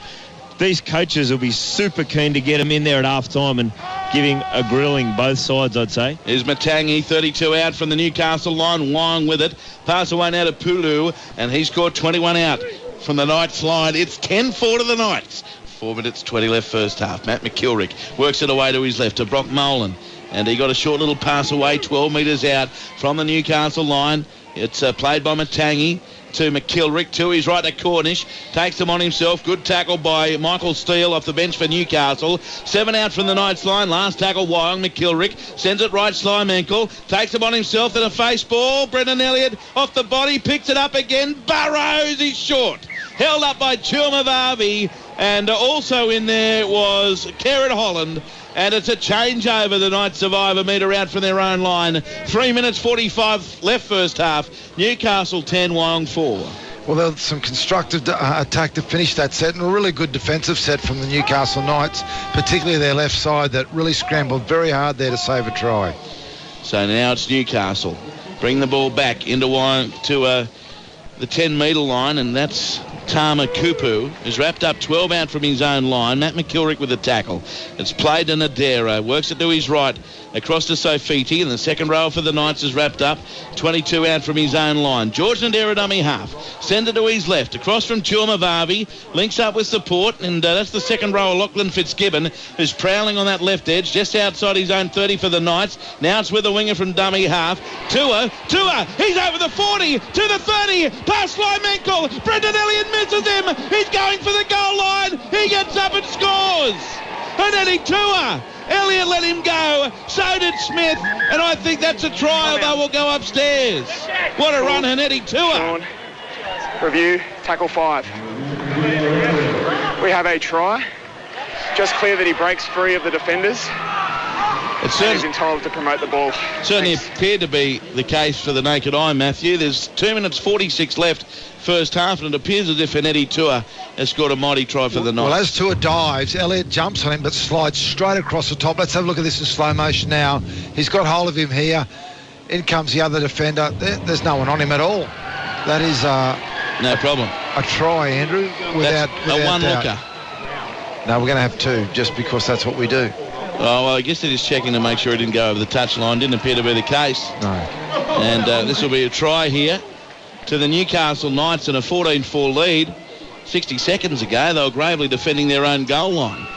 2 minutes 46 left on the clock. Decision will be a try. Here we go now. And it is a try. And a terrific run, Haneti Tua. And it's now Newcastle 14, Wyong 4. 2 minutes 46 left first half. Down to the touchline, Andrew Ryan. Yeah, just some individual brilliance there from Tua. He's very strong. He got the ball on about the halfway of Wyong's 40, and just strength, speed, power. Palmed off 3 or 4 defenders. Brendan Elliott, who's a solid defender too, came over, couldn't contain him. Great work, great hit back, and it all come back from that defensive set on their goal line. That's what got them into this position. So the kick to come now, right on this. Geez, he's had a rough go of it, hasn't he? The goal kicker, Kerrod Holland, again, right on this western touchline. 14-4 to the Knights over the Warriors here in the New South Wales Cup Grand Final. And this to make it a 16-4 lead. At Hunter Stadium, Lakes United has won the real NRL Cup. 24-18 over Macquarie Scorpions. Here he is, he strikes it, it's heading to the left, and it fades away. No goal from Holland. But it's the Newcastle Knights now 14, leading Wyong 4 with around 2 minutes to go in the first half of the New South Wales Cup Grand Final. Let's go around the grounds to the grandstand studio once again. Julian Abbott. 8 minutes gone of the second half at Lang Park, and the Queensland Cup decided there. It's now Ipswich 24, leading the Blackhawks 8 in the real NRL Grand Final in Newcastle this afternoon. Lakes United 24 beat the Macquarie Scorpions 18. So here's the restart coming now from Wyong. The clock's just gone off the scoreboard here momentarily. But the kickoff is taken by the try scorer, Tua, and he gives it away to his right. The open side of the Knights have it. 10 metres out for their own line. Newcastle 14, Wyong 4 here at Parramatta Stadium as Carlos Chuamavavi gets it away on the open side. And the tackle on Holland comes 19 out from the Knights line. Plays the ball now to Nadera. Gets it away to Kupu, and he's wrapped up. 23 out from his own line for Newcastle. In there in the defence was Willie Manu, along too with Jack Saker for the Wyong Roos. Now hitting the ball up is the second row on the right edge, Safiti for Newcastle. Outside his 30, played to Nadera, sends it back to the left edge as the Knights get to within 9 of halfway through. Marvin Filippo. Right in centre field, but last tackle, the kick from George Nadera. He sends it down towards that eastern touchline, but Slimeankle's there. Fields it on the first bounce on his own 10. Crosses the 20-metre line, and then great chase headed up by Kerrod Holland. Brings him down, 24 out from his own line. Plays the ball now to Adrian Papali. He's looked the most likely in some instances to make breaks, the big winger, and he's 14 short of halfway. Plays the ball. Across it comes now to Brendan Elliott in the centre of the field, and there to greet him again is Holland, along too with Filippo. Siren sounds, and that ends a messy first half. But one Matthew Elliott, Newcastle ultimately will be well pleased about, leading the Wyong Roos 14 points to 4. Well, really, the scoreline is an indication of the team that managed to hang on to the ball as best as possible. You'd swear blind we're playing in drenching rain and slippery conditions, but it's not. It's, as you mentioned earlier, and as Andrew Ryan's elaborated on, it's perfect conditions for rugby league football. You've got a highly talented group of men down there. Some of them we've seen in first grade, others we've seen little moments of it, but their actual connection to each other is ordinary. Andrew Ryan, your thoughts as the teams head into the sheds at half-time? 14-4 in favour of the Knights. Yeah, well, it was an extremely sloppy first half, and I don't know if these teams are more worried about just getting in each other's face. There was so much frustration and pushing and shoving. Just get on and play football. As you guys mentioned, they're great conditions for football. A bit of a breeze down here, keeping this fast, dry track. But we haven't seen that at all. So many errors, so many penalties. Both sides just look rattled. So it'll be interesting to see the first 5 or 6 minutes into this second half to see what really the impact the coaches have at half time. All right, Bob Catt going through the stats here in the first half. 3 tries for Newcastle. They're 14 points. 2 tries to the winger, Haneti Tua. He scored in the 16th minute and then in the 38th minute. And Newcastle's first try, as I said, in the 16th minute. Their second only 2 minutes later, in the 18th minute, to set a Kerrod Holland, who has also kicked 1 goal from 3 attempts. For Wyong, they opened the scoring with a try to Nathan Smith in the 11th minute. Tyler Cornish, none from 1. He missed with his only shot from the western touchline. Now in the Sydney Shield, Wentworthville 26 defeated the Hills District Bulls 22. In the Ron Massey Cup, Mounties 30 defeated Asquith 14. And it's half-time in the New South Wales Cup Grand Final here. Still bright sunny day at Parramatta Stadium in the late afternoon, heading into early evening. But a magnificent day in Sydney. Newcastle 14 leading Wyong 4. Julian Abbott, it's all yours in the grandstand studio. Andrew Moore, thank you very much indeed. In the second half of the Queensland Cup Grand Final this afternoon, it is Ipswich 24 leading Townsville 14. They played 11 minutes in the second half of that game at Lang Park this afternoon. Grandstand on your local ABC. Full-time in the NRC game at Leichhardt Oval. The Sydney Stars, they beat the Greater Sydney Rams 44-32. The Vikings on top of the table on 24. Brisbane City on 24. The Stars are on 19. The Melbourne Rising round out the top 4 there on 12 points. And as we mentioned before, the real NRL Grand Final at Newcastle this afternoon. Lakes United, they beat Macquarie Scorpions 24 points to 18. The Scorpions had held a lead of 18 points to 4 at half-time there in that game this afternoon. Grandstand on your local ABC.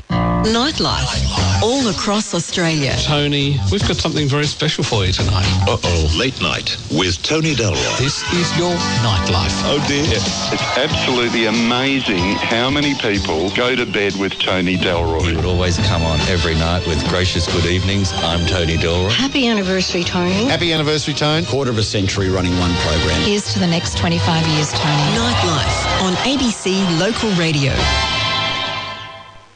Good afternoon, Anita Savage in the newsroom. Queensland authorities say a camping area at Inskip Point near Fraser Island will remain closed after parts of it was swallowed up by a massive sinkhole last night. Several vehicles and tents fell into the hole, but no one was injured. The federal government is reviewing subsidies for medical procedures. There's concern procedures are being ordered unnecessarily. The Immigration Department has told American R&B singer Chris Brown he won't be allowed into the country because of his past domestic violence conviction. A Western Australian woman has died during a charity motorcycle ride in Colorado. And Cricket Australia is sending its head of security to Bangladesh to assess security concerns raised by the Australian government. The Australian tour to Bangladesh has been delayed. This is ABC News.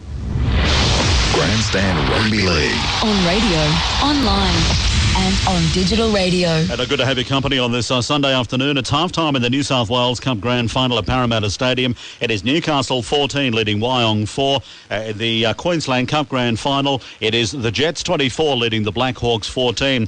Lewis Hamilton has won the Japanese Formula One Grand Prix this afternoon from Nico Rosberg. Sebastian Vettel and Kimi Raikkonen. Daniel Ricciardo finished 15th. Hamilton has extended his lead in the Drivers' Championship to 48 points. Rosberg is next on 229, Hamilton on 277, Rosberg on 229, Vettel on 218.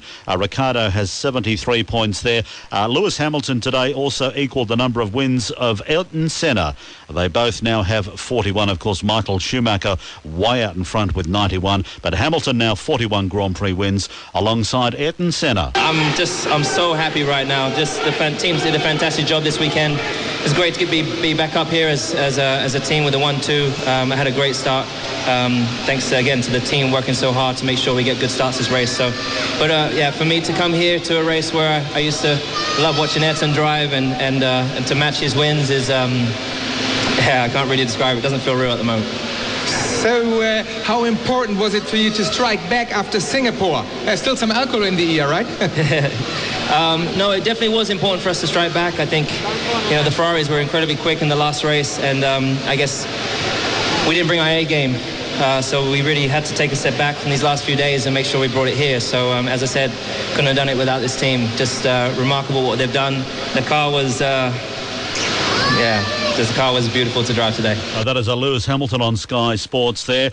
Justin Hodges has been charged by the NRL Match Review Committee with a dangerous throw on Aidan Guerra. He will front the judiciary on Tuesday night in a bid to play in the grand final today week against the North Queensland Cowboys. Let's hear from Justin Hodges. He spoke to Channel 9 earlier today. It's a little bit worrying, but I know myself in the tackle there was nothing in it, mate, so I obviously have to go down on Tuesday and fight the charge to obviously live out my dream and play in the final again.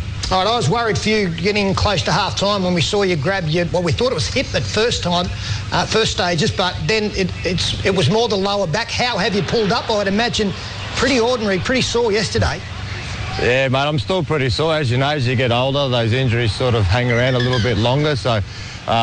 before half-time I went in, got a needle, mate, and that sort of helped me get back on the field. And but obviously last night when the needle wore off, it was very painful yesterday and today still.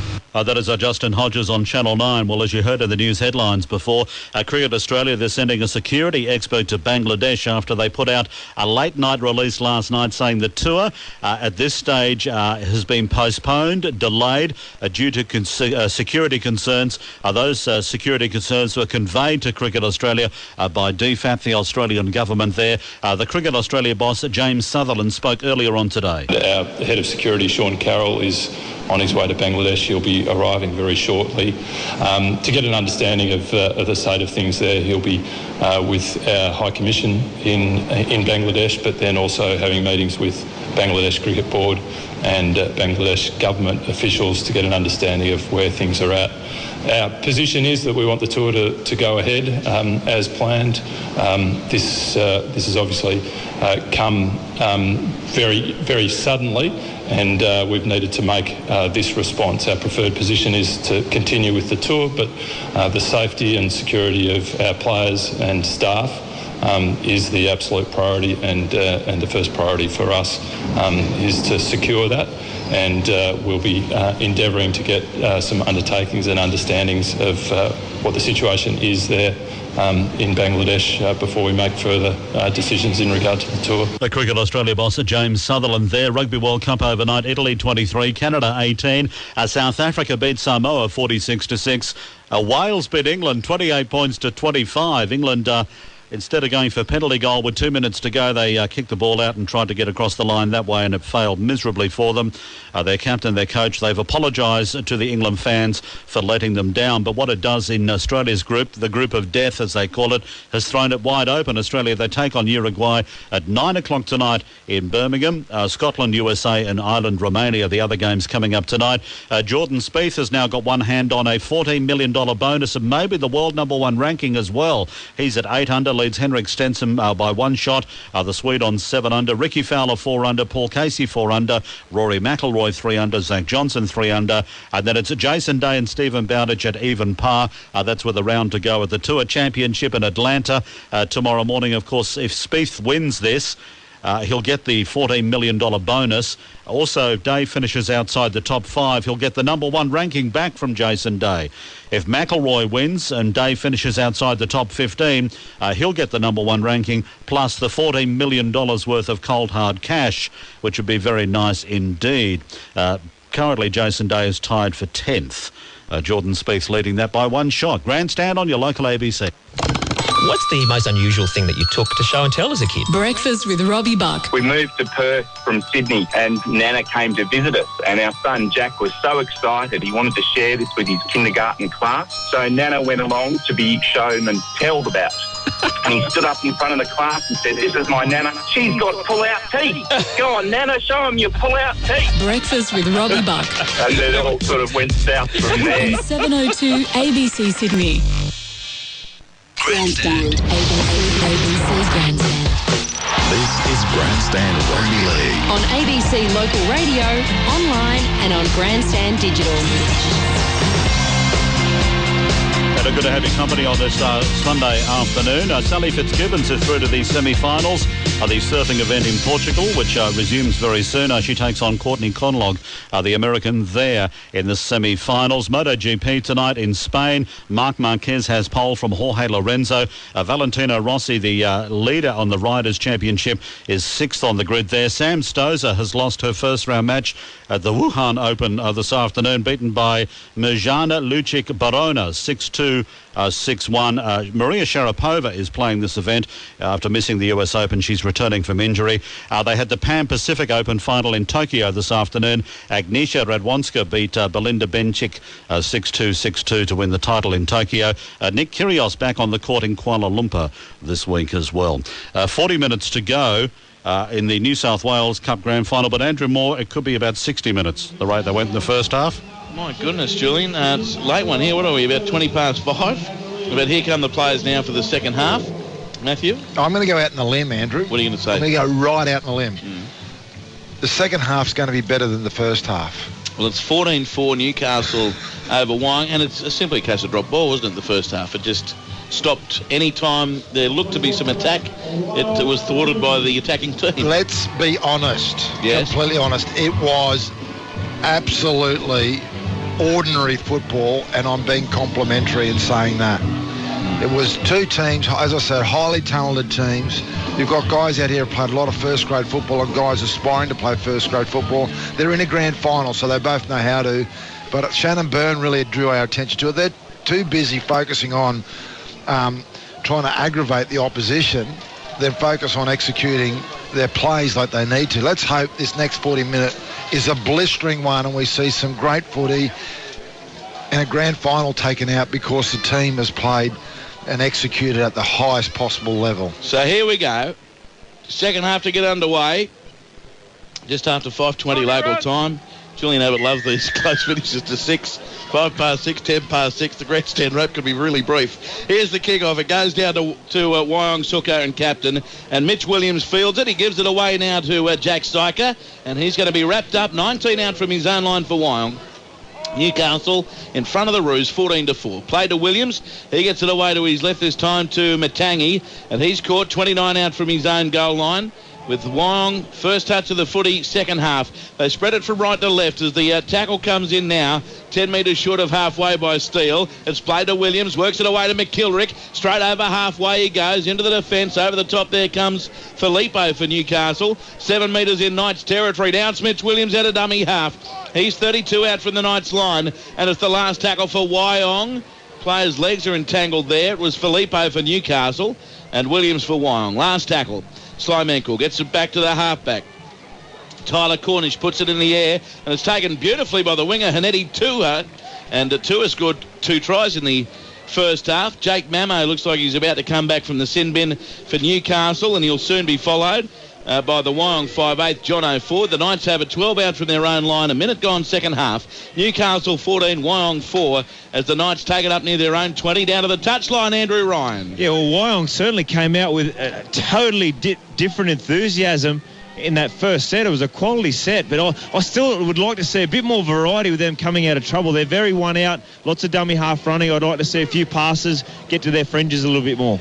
Tama Kupu just played the ball and comes away limping, as now it's with Marvin Filippo, and he has the ball being lost. Wyong diving on it now through their halfback, and that's Tyler Cornish. 4 metres their own side of halfway. Newcastle 14, Wyong 4. Running with it now is Nathan Smith. He's over the 40. He lost it. Did he regather it? No, and knock on. The knock-on-a-thon continues. Newcastle have a scrum feed 14 short of halfway. It's back on 13 on 13. Mamo back for Newcastle. Ford back for Wyong, but a Newcastle feed 36 out from their own line and 20 in from the eastern touchline. 2 minutes into the second half, Andrew, and guess what? 2 errors already. Again, I'm sounding like Mr. Negative. Can you please slap me? Be positive. Talk. That was the best error I've seen this game. It's 2 minutes and 25 seconds gone. Does that work? Not really. In the second half, Newcastle 14, Wyong 4. If he would have caught that, he would have gone the length of the field. Newcastle wins the scrum. Get that man a net. Comes away now to the wing 3/4. And Ken Tofalau is wrapped up 10 short of halfway. Played to Nadera. Gets it away to Marvin Filippo. And Marvellous Marvin is swung to the ground a metre short of halfway. 15 in from the eastern touchline. Pulu there to greet him. Played to Nadera. Goes the short side of the ruck. And the tackle comes on Fitzgibbon. 42 away from the Wyong line. 8 in from the eastern touchline. Nadera is a dummy half. He goes back the short side. And the tackle comes here on the centre, Kerrod Holland. 32 out from the Wyong goal line. Played to Nadera. Way to steal. Now it's Marvin Filippo. He's over the 30 and put down 29 out from the Wyong goal line. 3 gone second half. Newcastle on the attack, 14, leading Wyong 4. Last tackle, the pass from Chumavavi to Feeney. Then away it comes to Joseph Tarpany, and he's caught on the last. Changeover. John O'Ford the tackle. Wyong at the footy, 22 out from their own line, and it's still 14-4 to the Knights.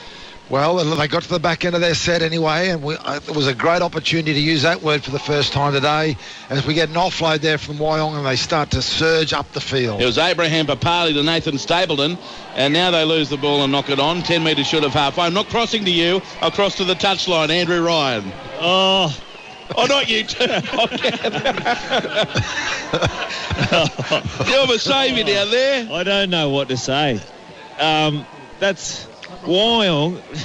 I mentioned in the first half, but Rip Taylor, he would have surely tore paint off the walls at half time, and they came out here. They looked in their first set like they pulled it together, and then all of a sudden we've seen another couple of errors. Someone get into some rhythm. There's 35 and a half minutes left. Newcastle 14, Wyong 4. Penalties at the moment, by the way, 3 apiece. And the Knights win the scrum. Nadera gets it away to his right. And taking the tackle there is Tofalau. And he's shoved backwards, back over his own 40 by John O'Ford. And also in there, completing the tackle was Jack Syker. And now right up the centre of the ruck there goes Michael Steele. 31 out from the Wyong line. Newcastle with it centre field. Nadera dummy half. Scoots left. Then got the pass away. And the tackle comes on Kupu there. 20 metres out from the Wyong line. Played to Nadera. Open side Chumavavi. Left to right to Marvin Filippo. Oh, he juggled it, but he clutched it back into his chest. 14 out from the Wyong line. Newcastle Knights attacking. Grand final of the New South Wales Cup. Nadera sends it to Chumavavi. Flat pass away there to the second rower, Lachlan Fitzgibbon. He's taken 7 out, 10 in. Last tackle for the Knights. Comes away Chumavavi. Crossfield kick. Who wants it? Well, it goes backwards, not forwards. Tapped back by Newcastle. And there with the ball steal. He braced himself for contact. There was none. Then Mamo kicks it into a Wyong player. Straight back to Steele. Here's a loop-de-loop pass. Out it comes now to the centre three-quarter Holland. He puts it over the top. Straight to Omar Slimenkle. And he's going to be caught there by Tua. 3 metres out from the Wyong line. Newcastle 14, Wyong 4. Almost 6 minutes gone here in the second half. As on tackle 2, Brendan Elliott's crushed to the ground. 10 metres out from his own line. Well, we saw a kick on last play. That was quite unique, and as was the play that came after it. What about when the Newcastle player had it Steele and he braced himself for the impact, but no one went near him? It was a cringe for no reason.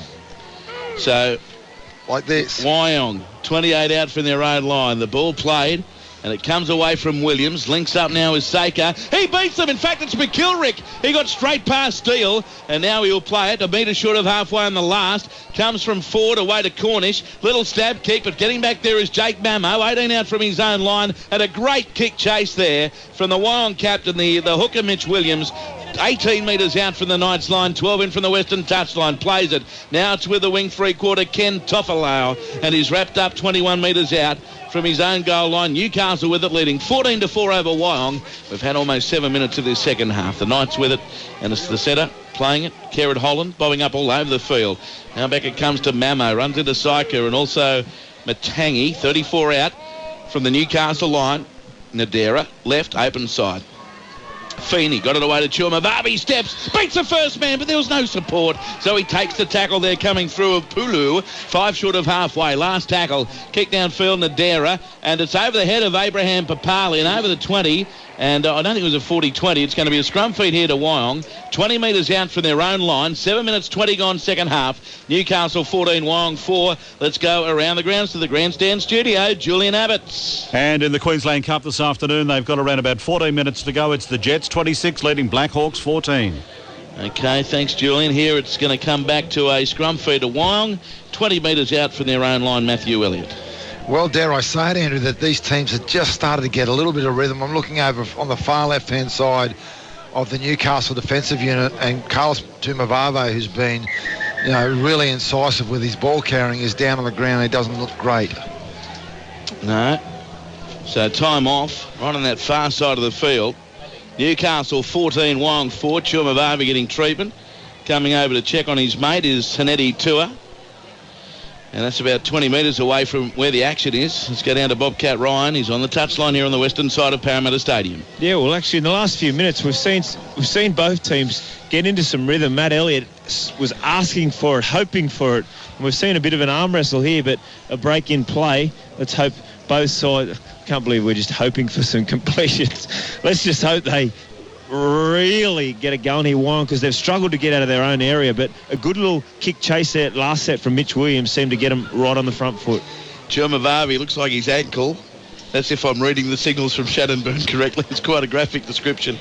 And he's just having, well, if it is his ankle, that might be hurting it. The trainer's just wiggling his foot around, and he's calling straight away for extra assistance here.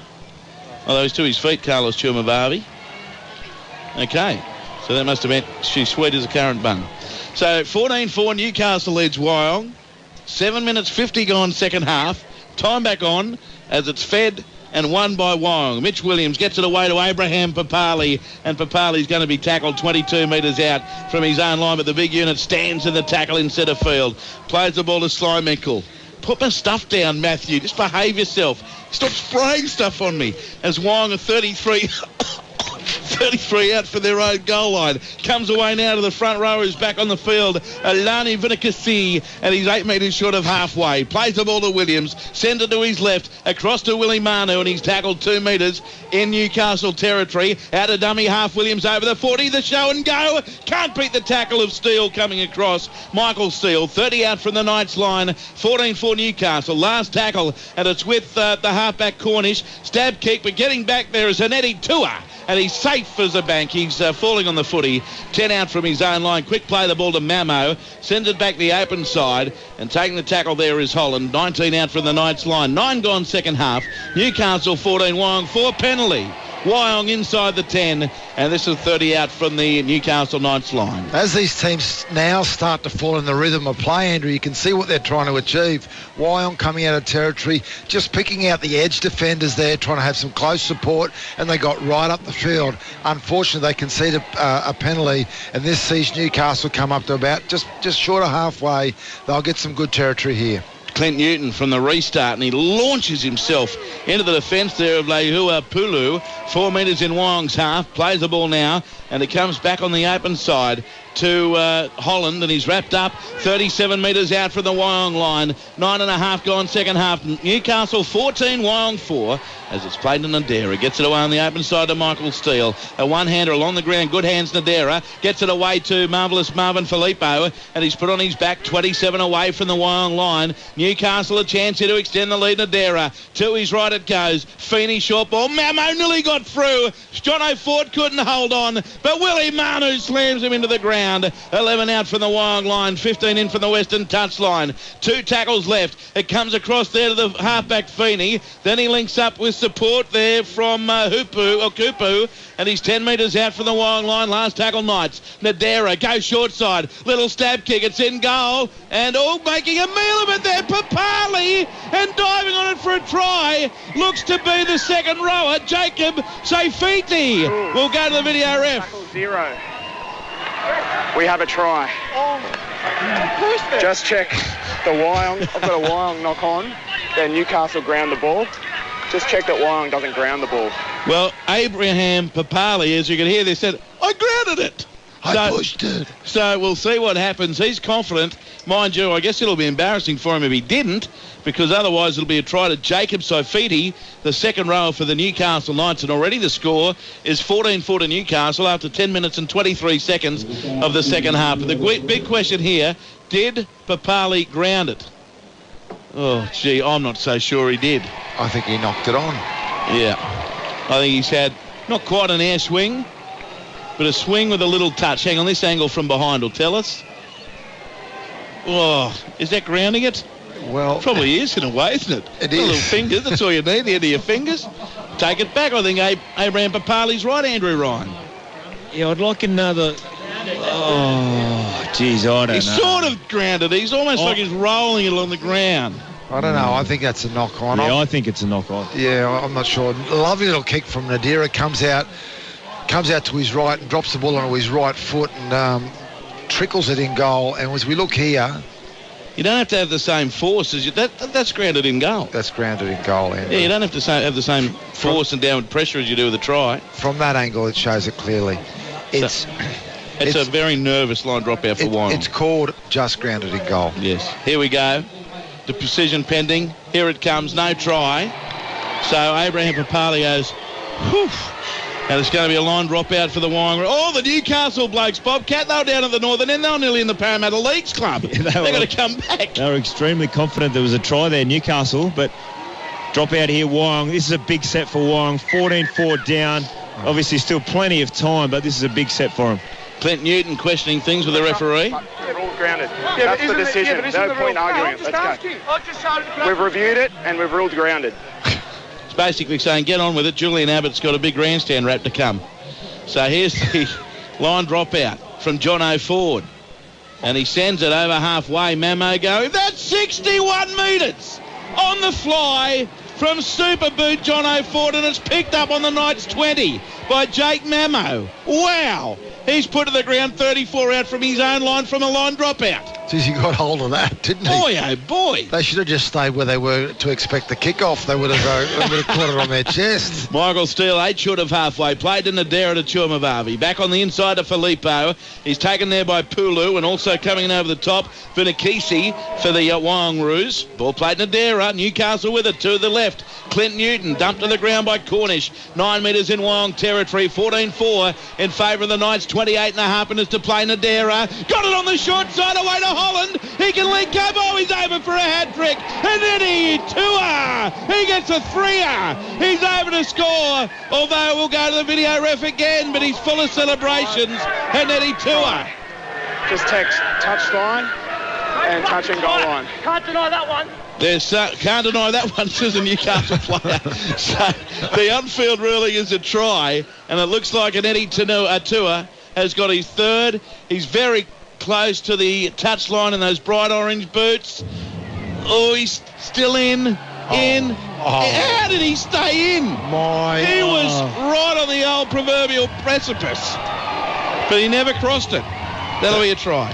What about the balance he displayed there? That's what we saw in the first half. He's not only strong, as we see, chicken. Try.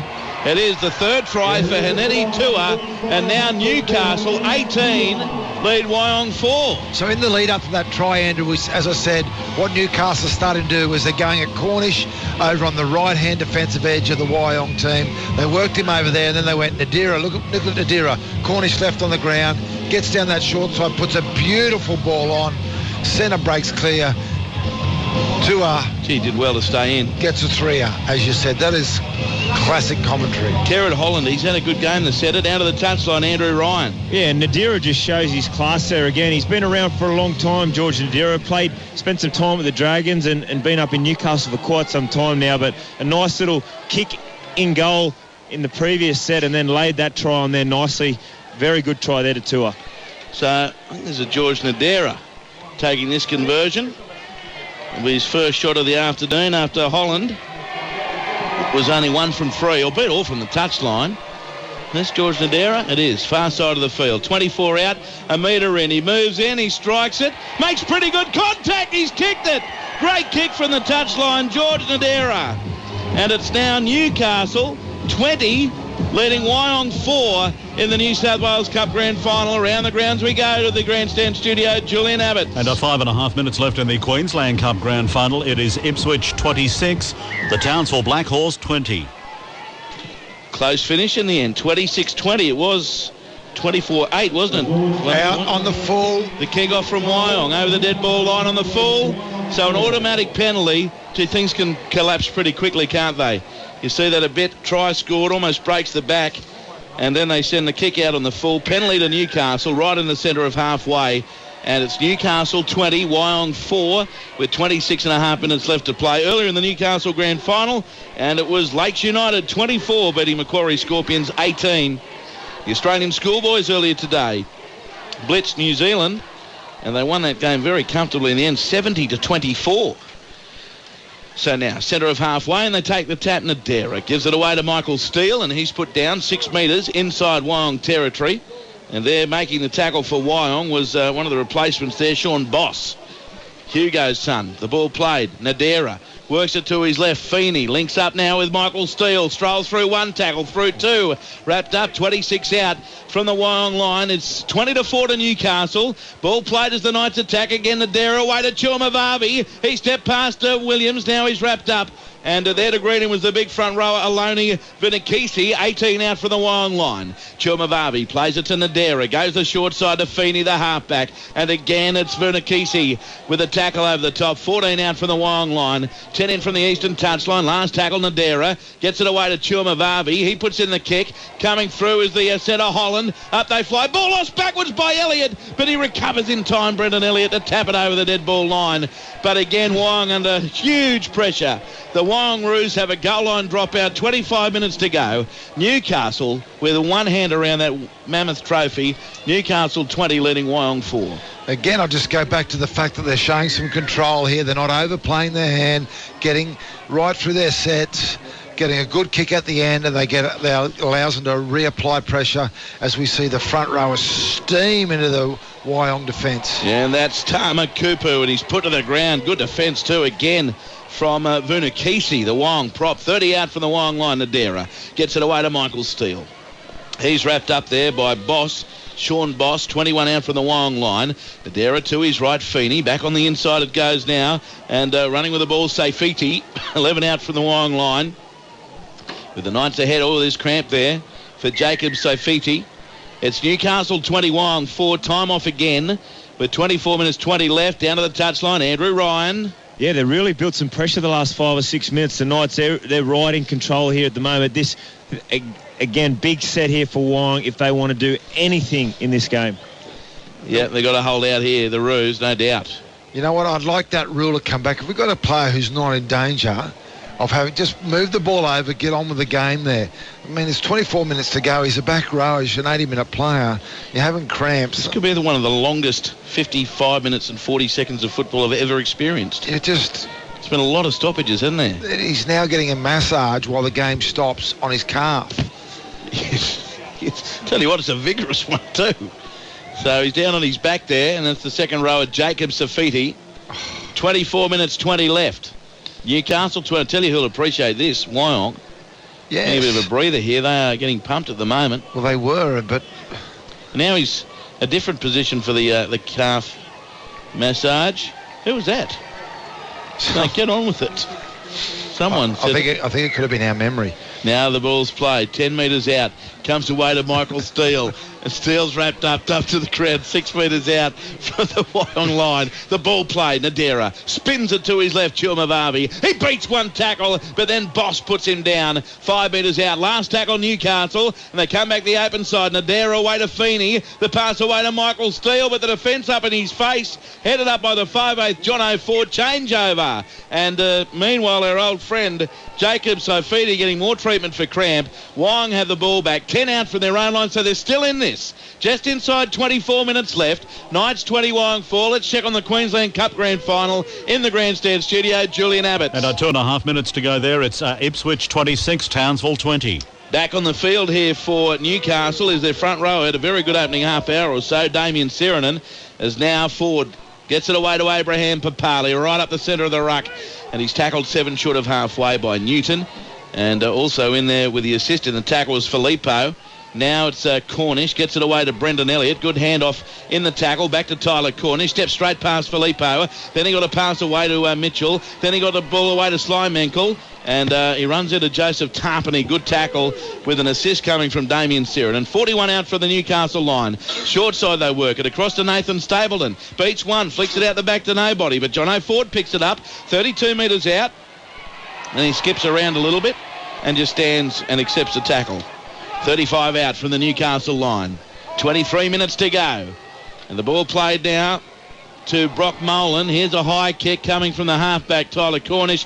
It's not a great kick. I tell you what, though, Matt, it's a heck of a take from Jake Mamo. Running back, he nearly fell into the seats, taking it in the in-goal area. 20-metre tap for Newcastle. Mamo takes that tap, runs straight headlong into Sean Boss, and he's pushed down. 22 out for the Knights line. Knights 20, Wyong 4. Well, after he's taken that magnificent catch, you think his teammates would work a little bit harder, so he could have, as he got to his feet and sprinted back, but he had to wait for his teammates to get back over that 20-metre line, and the result was he did get absolutely obliterated when he carried the ball on first play. But the Knights going back over there, giving Cornish a bit of a workout, see if they stick with that plan. So now it's Newcastle. He's having a game in the centre out there on the left. That's Kerrita Holland for the Knights. He's a metre in Wyong territory. Now the ball played. It's with Feeney, the halfback. Back on the inside to Michael Steele. Got it to Carlos Chumavavi, the standing start. Links up with Clint Newton. And he's tackled 9 metres in Wyong territory as Danny Levi comes on for George Nadera for Newcastle. Here's Chumavavi. Back on the inside it comes. And now running the ball up is the forward, Tama Kupu.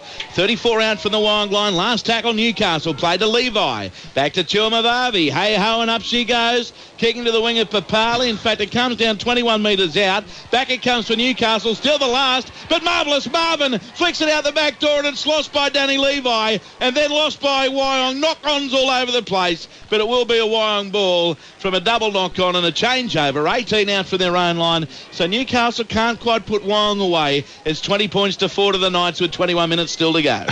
I don't know if you noticed Jake Mambo there when he chased through that kick. He was a good 15 metres away from where the ball landed. Knocked two blokes over. You're going to a degree, Jake. The Mambo number 5. Jack Mamo. Comes away down to Brenton. His nickname, it must be. Yeah. He's wrapped up 10 metres short of halfway. He'll get to his feet, plays the ball, and Molan loves him. Works it left across to Nathan Stapleton. 4 metres in Knights territory. Make it 5. He'll play the ball. Wyong desperately need points here. Out of dummy half, Brock Molan. He can be a spark. He's tackled 31 out from the goal line by Michael Steele. Plays it for Wyong. They're down 20-4. Across it comes to Ford. Links up now with Cornish. And, he had an overlap to his right, but he runs himself, flicks it out the back door to Elliott. I thought he was held. He was. It's a penalty. To Newcastle, 20 out from their own line. He made a complete hash of that, Tyler Cornish. He had an overlap to his right, took them on himself, then passed it off the ground. Penalty to the Knights. 22 out from their own line. 20 gone, 20 left second half. Newcastle 20, Wyong 4 to the touchline, Andrew Ryan. Yeah, they just can't take a trick at the moment, Wyong. They haven't been able to get into rhythm with their attack. Defensively, they've been very good on their goal line.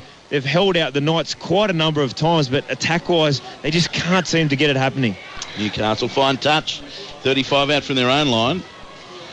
And the tap is taken. There's 2 balls on the field, 10 short of halfway. 90 minutes, 36 left. Sam Mateora back on the field for Newcastle. Chumavavi gives it away to Sirenen, and he's going to be wrapped up here by the hooker and captain Mitch Williams. And also in there was the front rower Magnus Stromquist. Now here's a dummy coming from Chumavavi for Newcastle. In fact, it was Feeney. And he's wrapped up 6 metres in Wyong territory by Manu. And Jamin Feeney plays it. They go the short side away to Tarpany. Stroll through the one tackle of Ford, and he'll play it 30 out from the Wyong line. Dummy half Levi. Works it left Mateora, and he's caught 20 metres out from the Wyong line. He'll play the ball now to Levi. Last tackle. Comes away Feeney. Double cut out pass to Chumavavi. 30 out. Puts a kick over the head of Elliott. No, Elliott takes it. Then gives a pass away to Omar Slyman. Goal. He can't break free. He scored 13 out from his own line. Knights 20. Wyong 4. Penalty goes to Wyong. Let's go around the grounds to the studio. Julian Abbott. And the Jets have just beaten Townsville in the Queensland Cup Grand Final, 32 points to 20. Ipswich 32, Townsville 20. They got a try right on full time.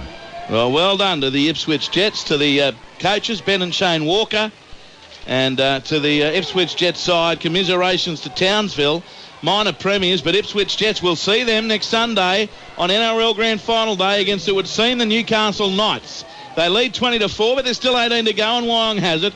And they've got the ball 32 metres out from the Newcastle line. In fact, the run here coming from Stromquist takes him over the 30. He's 28 out from the Knights goal line. Plays the ball to Mullins. Sends it to his left at Jono Ford. Back on the inside of Willie Manu. Levi's there to greet him. Falls off the tackle, and Manu gets a pass away. Back to Mitch Williams over the 20. Dummies, goes himself, dragged down. Heavy tackle. Was it a high one? It's a penalty to Wyong. 14 out from the Knights line. Newton was involved. So is another Newcastle player who's on his back. Down to the touchline, Bobcat. Yeah, well, they need points very soon, Wyong. Cooper's still down on the ground there. He's had a good stint off the bench for him today. He had some real good impact. He's struggling. He'd have to go for... You have to go for a concussion test, I would think, here. Tama Cooper, he went in there. In fact, it wasn't a head clash as I suspected. He almost got a forearm to the throat from his teammate. Yeah, it was accidental, but he's not looking in the best shape right now. As this will be a head bin change. Michael Steele will come back on for Newcastle. He hasn't had much of a breather. So 17 minutes 35 left. Newcastle 20, Wyong 4. Time off yet again. And repeating in the Queensland Cup Grand Final, the Ipswich Jets have beaten Townsville 32 points to 20 at Lang Park. In the NRL, the real NRL Cup in Newcastle at Hunter Stadium, Lakes United 24 defeated Macquarie Scorpions 18 after Macquarie led 18-4 at half-time. So, Kupu coming from the field. This game, I reckon, will be over by about 9:30. It's a long clash. 13 out. Wyong have it with a penalty. And the tab will be taken at some point. Michael Steele getting into position. Okay, here we go. Time back on. It comes away to Stromquist. Now for Wyong. They need points here, you fancy. 17 and a half left. Newcastle lead 20-4 and the Wyong Roos have it. The ball played now. Williams dummy half. Pass back on the inside to Siwa Matangi. They need their senior pros to step up here. Matangi's taken 6 out by Sirinen. Plays the ball. They work it to the left forward. Tap on Slimeankle. Strange old tap on by Stapleton that went forward. What was that pass about? Well, he had plenty of time to catch that, Nathan Stapleton, and pass it to his winger on his outside, Abraham Papali, but went for the most exaggerated 20-metre tap on you've ever seen, and forward she went. I couldn't describe it better, Andrew. As we watch here, there was 2 tap-ons, and... Well, the first one, fair enough, by Slimeankle, that almost got them the overlap. What you're trying to say there, Andrew, is he should catch the ball, the foreign concept of catching, yes, which we haven't seen done in abundance today, and pass it to his wing. Is that what you're suggesting? Yes. Okay, I think you've got a career in coaching. Newcastle win the scrum on the 10-metre line. How many pens would I go through? Brian says, hi, fellas. Looks like Newcastle v Ipswich next week. 2 proud working-class cities.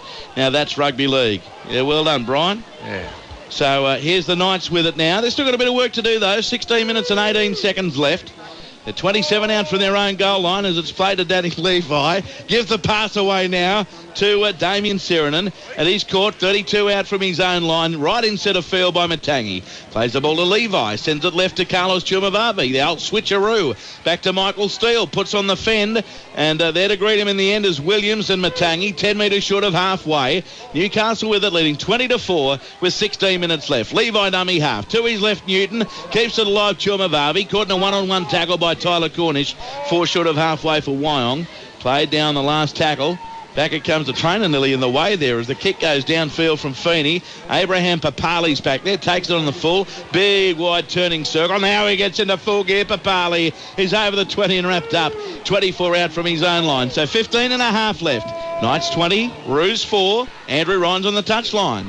Yeah, it needs to be the next couple of minutes as we see another ball go to the ground. They've hung onto it here, Wyong, but they need points in the next couple of minutes or it's all over. Just outside their own 20. They're just struggling, really struggling to break free at this end of the field. As now it's the front rower, Magnus Stromquist. He's taken 32 out from his own line by Sirinen and Steele. Played to Williams. To his right, Tyler Cornish. He dummies goes himself, and he's going to be taken 7 short of halfway. Clint Newton was there, along with Danny Levi. Plays the ball, Williams. Works it right to Brock Molan. Beat the first man. Gets up to go again. Newton finishes him off. 41 out for the Knights line. Last tackle, Wyong. And it's Mitch Williams out of dummy half. Dummies goes himself, then puts in a kick. He's collected as he kicks it, but nothing wrong with that. Mamo beats one. Look out, he's speedy. Over the 20, beats Ford. Over the 30, Jake Mamo. Over the 40, beats another. Over halfway, Cornish gets him with Stromquist. Great run, Jake Mamo. 9 metres in Wyong territory. Played quickly as well. The pass out, Chumavavi. Left to right, Feeney. And Jamin Feeney steps into the tackle there of Jono Ford. 31 out from the Wyong line. Newcastle looking like premiers of the New South Wales Cup 20 over Wyong 4 with 14 minutes to go. Wyong, 27 metres out from their own line with Newcastle. The footy in their hands here. They're in the box seat. Levi gets it away now. Holland. He's tackled 17 away from the Wyong line. 14 minutes left. Danny Levi at a dummy half. Gained 10. 2 within 5 of the goal line. Last tackle, no dummy half. And Stromquist dives on it for Wyong. He's ruling changeover. Wyong get the ball 5 metres out from their own line. 13 and a half to go. Newcastle 20. Wyong 4 here in the New South Wales Cup decider. Well, Wyong need to start to do something constructive with the ball, Andrew. We had a little bit of frustration, maybe unseen by definitely unseen by our listeners, is that the halves are just playing because they feel so nervous about all the errors they've made. They're not playing football at all in the Wyong team. They're just taking one out carries, as we see here, a dummy half run, and offload to Elliott, who pumps it up the middle, but there's no threat to the edges at all. 10 short of halfway, Wyong. Brendan Elliott plays it to Jono Ford, away now to Brock Molan, and it's exactly as you described. He's caught on halfway. 20 in from the eastern touchline. 13 minutes left. 16-point margin. Newcastle 20, Wyong 4.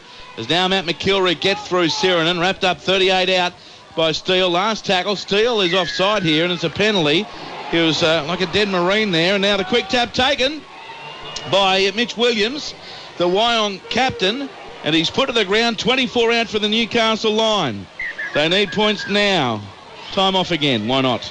6-5 the penalty count in favour of Wyong. Down to Andrew Ryan on the touchline. Yeah, he's got back to his feet. He's been strong today, Mitch Williams. He's tried his absolute heart out, as he does every single week. But, yeah, they just continue to do one-out hit-ups. They managed to get a penalty on the last play there, which was disappointing for the Knights, but they need to throw something at him in attack. At the moment, it's just not happening. So it's a bit of treatment. Mitch Williams just having a look at the tackle on replay. Is there a hint of a crusher in there? I'm not too sure. I don't think so. No. So what are we looking at, guys? Was there something going on with his eyes, or did he get? Yeah, he got a clobber around the chops. He got a bit of a from highlight. Michael Steele, I think you'll find. Down to you, Bobcat. Yeah, everyone's just looking at the screen. Are we waiting for? We are waiting for a decision here now. Yeah, Phil Cooley's having a chat now. Oh, he's going to be called out. This will be a penalty to Wyong. Clint, I've heard you use the line before. Keep calm and get on with the game. Yeah. That's what you're going to need to instruct to him. Because number 16's used the forearm, applied unnecessary force and pressure to the head. So he's on report. So it's Michael Steele. Can I give this referee a rap, by the way?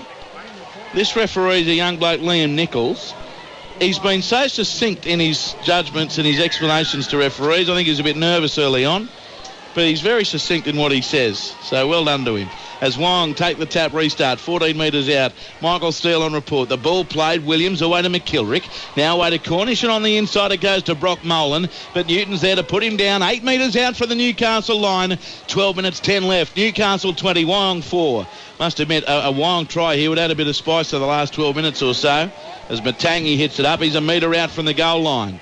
Can the Knights' defence hold firm? For the winner, a clash with Ipswich on NRL Grand Final day next week. McKilrick takes them on himself. And again, this one-out stuff from Wyong is just not getting the job done. Attacking the try line. You cannot just barge over. Mitchell gets it away to Willie Manu. I would have laughed there if he scored, because that's exactly what he tried to do. Last tackle for Wyong. Papali wants to barge over. Look at him, to the left. And he gets it on the inside. No, he doesn't. The hooker drops it, Williams. Gets it back to Jono Ford. Then he sends a pass away to Molan. Over the top. Slimenkle. Dummies gets it away to Nathan Smith, and he's over. That was almost an accidental try. Nathan Smith is awarded the try, and Matty, game on. Newcastle 20, Wyong 8. 11 minutes 14 left. Well, it still makes the end of this game potentially exciting. And guess what they did at the end of that set, Andrew? They passed the ball to each other instead of just hitting it up, trying to barge over. I think it was the lack of precision in the passing that caused the trouble to the Newcastle defence in the end.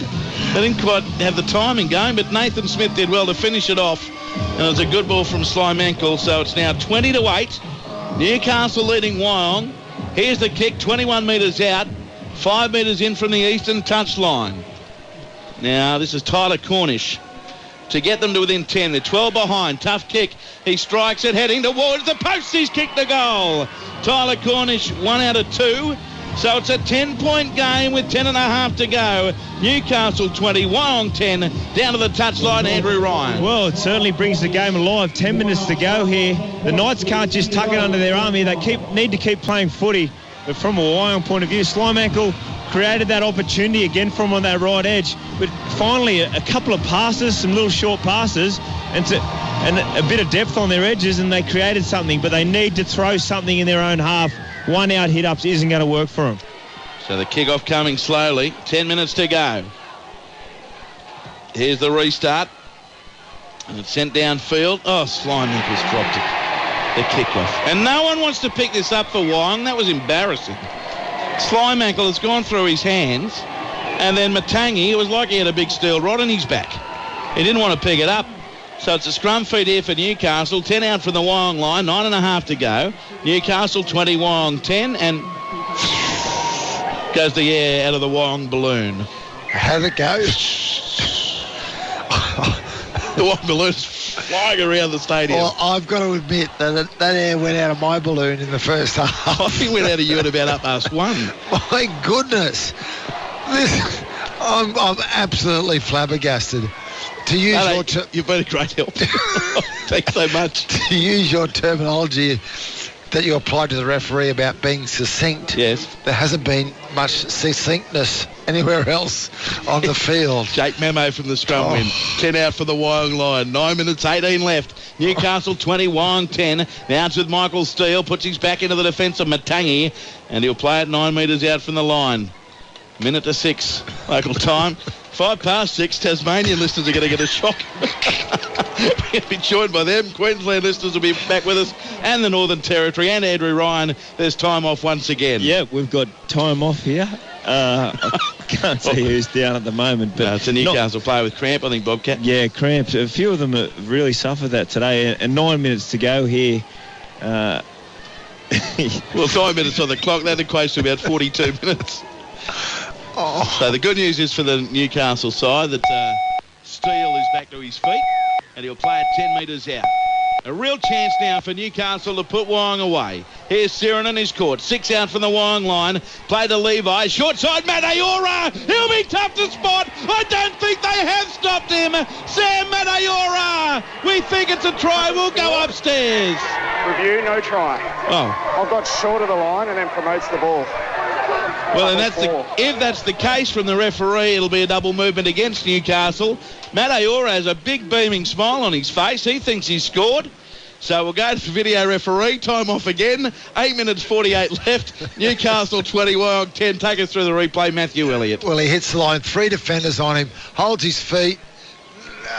Short. The ball's not down, though. No, I think that's a try. His arm wasn't down with it. The ball doesn't hit the ground prior to that. It hits a foot. Hence the beaming smile, Andrew. That's the first hence of the afternoon. Yes. Bobcat, you read it the same way? Yeah, absolutely. It looked like the ball was still on one of the players from Wyong's foot there, and then he rolled over it onto the try line that was the vision I saw. Just having another look. Yep. On his ankle. Yeah, no, that looks like it's going to be okay. So that is a try. Well, hang on. I'm betting no try. I think they found a double movement. How? Let's see who's right. Yeah, comes up on the big screen. No try. Well, so let's listen to the referee here. Well, it's a penalty for double movement. How can you do Is the foot ruled to be part of the ground at any point? No, Andrew. So Wyong finds touch, 16 out from their own line. That's just not succinct. Controversy. Time off again. They can't find the ball because it's too dark. Help. Wyong 16 out for the run line. They work it over their 20. Hold it together, Matthew. 8.5 left. Newcastle 20, Wyong 10. There's a penalty against Newcastle. 27 out from the Wyong line. 11 in from the eastern touchline. 8 minutes 20 left. Knights 20, Wyong 10. As Wyong find touch, 5 short of halfway. Tell you what, if they can jag a try here, it's game on. 5 short of midnight. The ball will be played. You are dead set delirious. Tap taken, away to Cornish. Just take your headphones off and go and sit in the corner for a minute, will you? Here's Wyong. They're up to halfway with a lovely offload. Slimenkle. He gets it to his left, across now to Stapleton. He charges into the defence and he's put to the ground by Levi. And also in there was the winger, Taifalau, and he plays the ball. Now it's with Willie Manu. Jogs across field. He's well contained. 31 out from the Knights line. 7 minutes 40 on the ticking clock. And it's Newcastle 20, Wyong 10. Ball played by Williams away to Matangi. Comes across now to John O'Ford. Dummies goes himself, but the defence is there. It's a good tackle coming across from Kerrod Holland. 21 out from the Knights line and 12 in from the eastern touch line. Now back on the open side to Brock Molan. Molan takes them on himself again. 11 out. He's caught. The Roos from Wyong on the attack. They need points here. Now a little kick from the hooker. It's dropped by the 3-try hero Hanetti Tua. After Mitch Williams' little stab kick, he does recover to tap it over the dead ball line. Goal line dropout for Newcastle. 7 minutes left. Knights 20, Wyong 10. Well, to be fair to Tua, there was going to be no other result than a repeat set there. If he caught it cleanly, he was going to get cleaned up in the end goal area. So he did a good job. He recovered well, got the ball into over the dead ball line. Newcastle got another set to defend here. Can we get an exciting finish in this game? Can we still get extra time? Here's the line dropout. Comes away to Stromquist for Wyong, and he's tackle 28 metres out. What memories. From the Newcastle line, the ball's played now, and it comes now to the left, Matangi. Offloaded to Willie Manu, up over the 20 he goes. He's wrapped up 17 metres out. So Wyong on the attack, but they're down by 10 with 6 minutes 16 to go. Dummy half goes Williams, works it to his right. Cornish, then a pass away, Slimenkle. They got numbers here, and Smith didn't pass it. He had an unmarked winger in Elliott, but he takes the tackle a metre out. He'll play the ball now. And a dreadful pass. Goes 25 metres back by Slimenkle. Picked up by McKilrick. But again, they're their own worst enemy here, Wyong, aren't they? 18 out. McKilrick will play it. Comes across down to Cornish. Links up with Ford. Double cut-out pass to the winger Stapleton. Steps in field, beats 1, 2. Then Mamo's there to greet him. 4 Newcastle players are surrounding him. 5 metres out. We're about to be joined by listeners in Queensland, Tassie and Northern Territory. Here's a crossfield kick by Ford. Up flies Elliott. Oh, Newcastle come away with it. What a take. 2 metres out from the Newcastle line by the setter, Holland. And welcome to listeners in Queensland, Tasmania and the Northern Territory. Not Julian Abbott yet. I'm Andrew Moore with Matt Elliott and Andrew Ryan at the New South Wales Cup Grand Final of Rugby League. There's 5 minutes and 10 seconds still to go. It could be the world's longest game with a lot of disruptions. Newcastle 20 leading Wyong 10 with a winner to play the Ipswich Jets in the state championship next Sunday. Ipswich beating Townsville 32-10. There's been ill feeling between these teams all day, and it's on evidence again here as Newcastle wins a penalty, 20 out from their own line. 20-10 Newcastle, 4 tries to 2, and Wyong Matthew Elliott, for those just joining us, the feeder club to the Sydney Roosters, they've been their own worst enemy with drop ball. Yeah, they've made too many errors, and the result of those errors have been they've tightened up, lacked fluency when they've had possession, and now they've come up with a high tackle there defensively. Newcastle have had opportunities to ice this game. We just had a decision where a player got penalised for a double movement. Don't know if I totally agree with the decision. Newcastle now kick the ball into touch and start with a tap in their own territory. So the completion of this game, Julian in the grandstand studio will wrap up all the day's sport for you on this Sunday. Hope you've had a good one. Now, they take the tap to the Knights, 10 short of halfway, and their set of three-quarter, Kerrod Holland is tackled. 2 short of halfway, 19 in from touch. Plays the ball to Danny Levi to Chormavavi. Then they work it to the right, and running up over halfway there goes the big forward, and that's Marvin Filippo, 5 metres in Wyong territory. Baden Adera, Newcastle, the chant here. Plenty of Newcastle fans over there on that eastern side of the field, the Mick Cronin stand. Levi to his right, Chormavavi, on the inside to Marvellous Marvin Filippo, and he's tackled. 31 hours, 6 to go. And it was touched by one of the Wyong players, might have been Ford in there, 30 metres out, 3.5 left. So Newcastle look well set now to win the New South Wales Cup Premiership. They're 27 away from the Wyong line. They were well beaten by Penrith in the corresponding game last year. But revenge here. Clint Newton gets the ball out the back. It's not going to be his last game. He's going to be back next week, he thinks. However, he's given up possession to Wyong. 23 out for their own line. 3 minutes 10 to go. Newcastle 20, Wyong 10 to Andrew Ryan on the touchline. Yeah, I'm not sure if the Knights think they're behind by 10. In this set, they've tried to offload 2 or 3 times. All they need to do is get through their set, kick it out. They're just playing hot with the footy at the moment. I can't understand it. So now it's Wyong. They've got to throw the ball around. They've got to do something here as it comes away to Williams. Cornish back on the inside of Brendan Elliott, but Joseph Tarpany in over the top with a good tackle. 3 short of halfway, Wyong with it. 2 minutes 40 left, and it's Newcastle 20, Wyong 10. Running with the ball, Slimenkle, who's had a shocker with his hands today. And in fact, it's the second row, Manu, who loses the ball forward. And you'd think it's going to be near impossible now for Wyong to win as the veteran Willie Manu ran over halfway and spilled it in the tackle. Scrum feed to the Knights, 14 short of halfway. 20 in from the western touchline. Newcastle 20, Wyong 10, 2 minutes 13 left. Well, for the listeners that have just joined us, I wish I did have the stats like we normally do for NRL games, because if we were going to give you a stats on errors, I don't think we'd have enough ink to actually get them out, because it's been just repeated the whole game. So, yeah, Andrew Moore has 2 pens with just in case. But just the lack of execution and accuracy and everything that particularly Wyong Warren have done has been really disappointing. I can't imagine how their coach, Rip Taylor, must feel. Well, it's a good day for the Newcastle club. They finished with a wooden spoon in first grade. They parted company with their coach, Rick Stone, about 2 months from the end of the season, replaced him with Danny Badiris, and now it's Nathan Brown's job going forward. And they'll feature on Grand Final day next Sunday, Newcastle, in the state championship against the Ipswich Jets. 32-20 winners today over Townsville at Lang Park. Here's Damien Sirenen with an offload for Newcastle, away to Sam Matayora. He's 6 short of halfway. 100 seconds to go. Newcastle 20, Wyong 10. They work it away to Joseph Tarpany. What about he don't argue the fend? He just put on the little hooker, Mitch Williams. 5 metres in side Wyong territory. Played on Adera. Gets it on the open side away to Damien Sirenen. He's up over the 40. Tackled 38 metres out from the Wyong line. 1:22 to go. Last tackle for the Knights. It's played to George Nadera, dummy half. Short side to Jamin Feeney. It goes straight through the legs of Nathan Stapleton.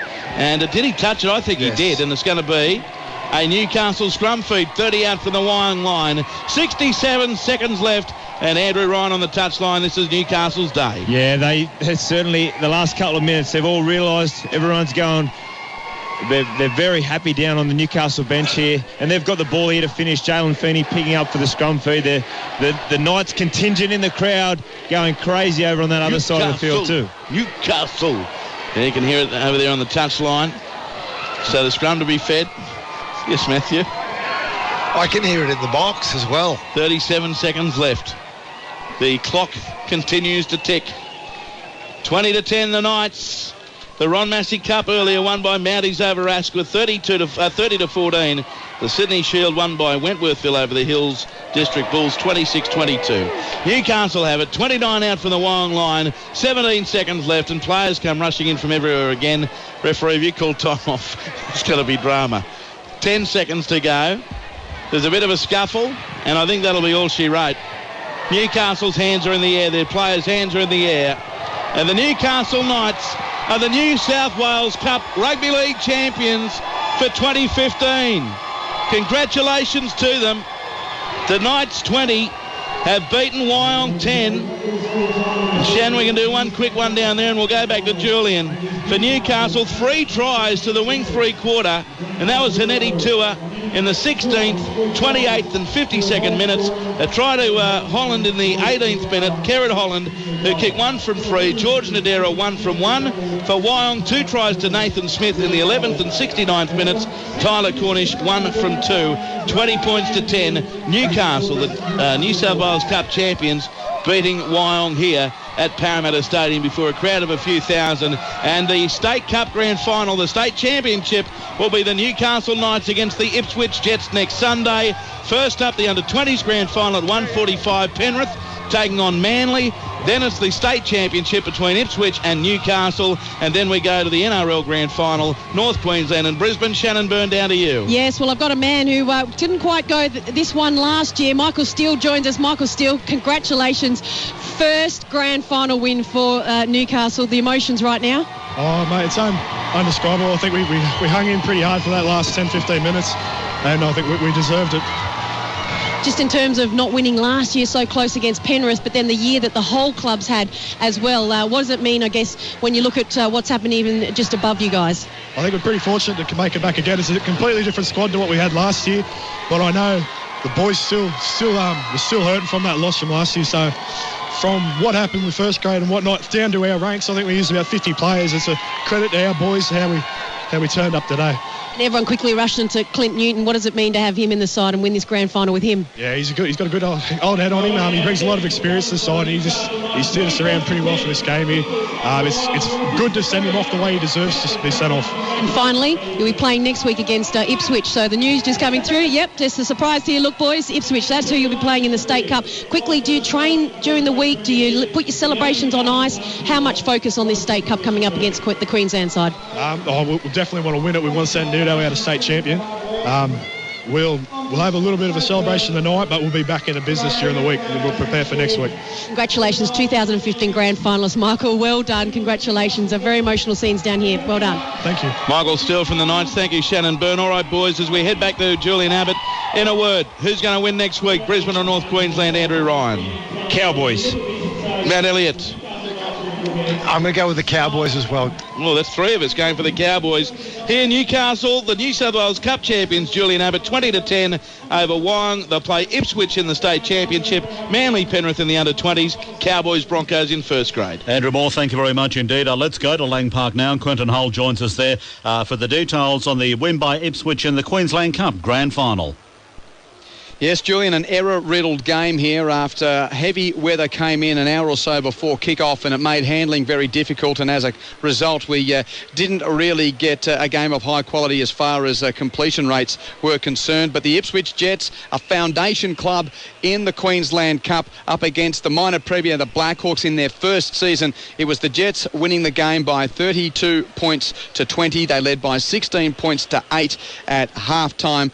6 tries to 4 for the Jets, with Carlin Anderson, Marman Barber, Nemani Velakapa, Dane Phillips, Matt Parcell and Kieran Lander scoring the tries for the Jets. Carlin Anderson kicked 2 from 5, Marman Barber 1 from 1, and Kieran Lander, the retiring captain of the Jets, was able to kick the last conversion of the game, a bit like Justin Hodges in the deciding state of origin, because Matt Parcell scored a try right at the end of the contest, and they asked the captain to come up and knock over the conversion from straight in front. For the Blackhawks, Jerome Hughes, Zach Santo, Tom Humble and Robert Louis scored the tries. Louis kicked 2 goals from 4 attempts. Earlier in the day, there was the schoolboys test match between Australia and New Zealand. Big win for Australia, 70 points to 24. And the Colts challenge here in Brisbane was won by Burleigh, defeating winner Manly by 22 points to 12. So Ipswich 32, Townsville 20. The Walker brothers, Ben and Shane, will take their unique brand of football to the Olympic Stadium next Sunday to take on Newcastle as they claim their first ever Queensland Cup. Quentin Hull, thank you very much indeed. Just more on the NRL Grand Final, which you'll hear on ABC Local Radio right around the country next Sunday evening, just after 7 o'clock. Justin Hodges from the Broncos has been charged with a dangerous throw on Aidan Guerra. He'll front the NRL judiciary on Tuesday night to fight the charge in a bid to play in what will be his last game in the National Rugby League. Here he is on Channel 9 earlier today. It's a little bit worrying, but I know myself in the tackle there was nothing in it, mate, so obviously have to go down on Tuesday and fight the charge to obviously live out my dream and play in the final again. That is Justin Hodges there. In cricketing news today, the Cricket Australia boss James Sutherland last night issued a statement on the future of the Australian tour of Bangladesh. It's currently on hold due to security concerns in that part of the world. The Bangladeshi Cricket Board are unaware of any security problems, but DFAT, the Australian government, said there could be problems if the Australians do go to that part of the world on their tour.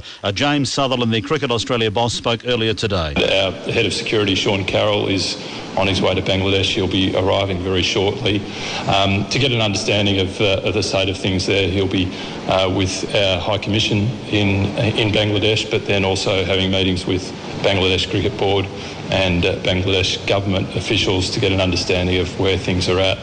Our position is that we want the tour to go ahead as planned.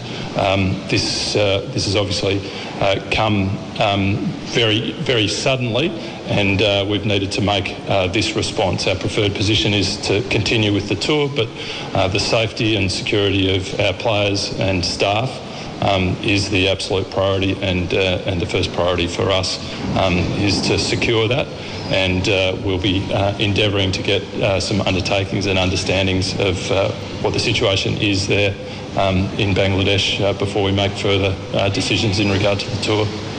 It seems pretty unlikely that DFAT warning, especially regarding Australians, is going to change in the next 2 days or week or 2 weeks. So that being the case, I mean, it's pretty hard to see it going ahead, isn't it? So a few things there. Firstly, the tour is a short tour. I think it's 25 days, and the tour will be 25 days from here, and the tour will be over. So yes, it is a short tour. Our starting point is we want the tour to go ahead as planned, but at the same time, overlaying that is the safety and the security of our players and staff.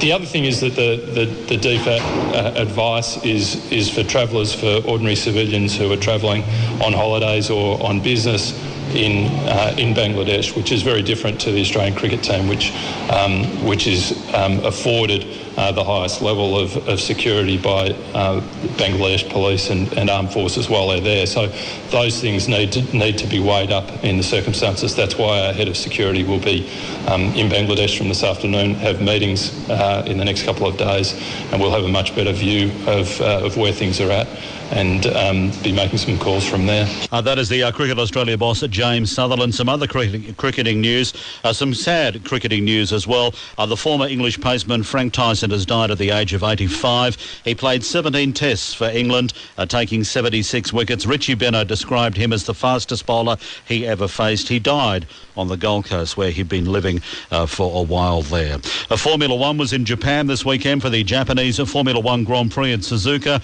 and it was Lewis Hamilton that won the race from Nico Rosberg, Sebastian Vettel and Kimi Raikkonen. Of course, Rosberg started the race on pole position there, just his second of the season. Hamilton equalling the record of Ayrton Senna with now 41 race wins, a long way behind Michael Schumacher. We'll go to Michael Laminato, who's been in Japan for the Japanese Formula One Grand Prix. Firstly, though, here are the winning three.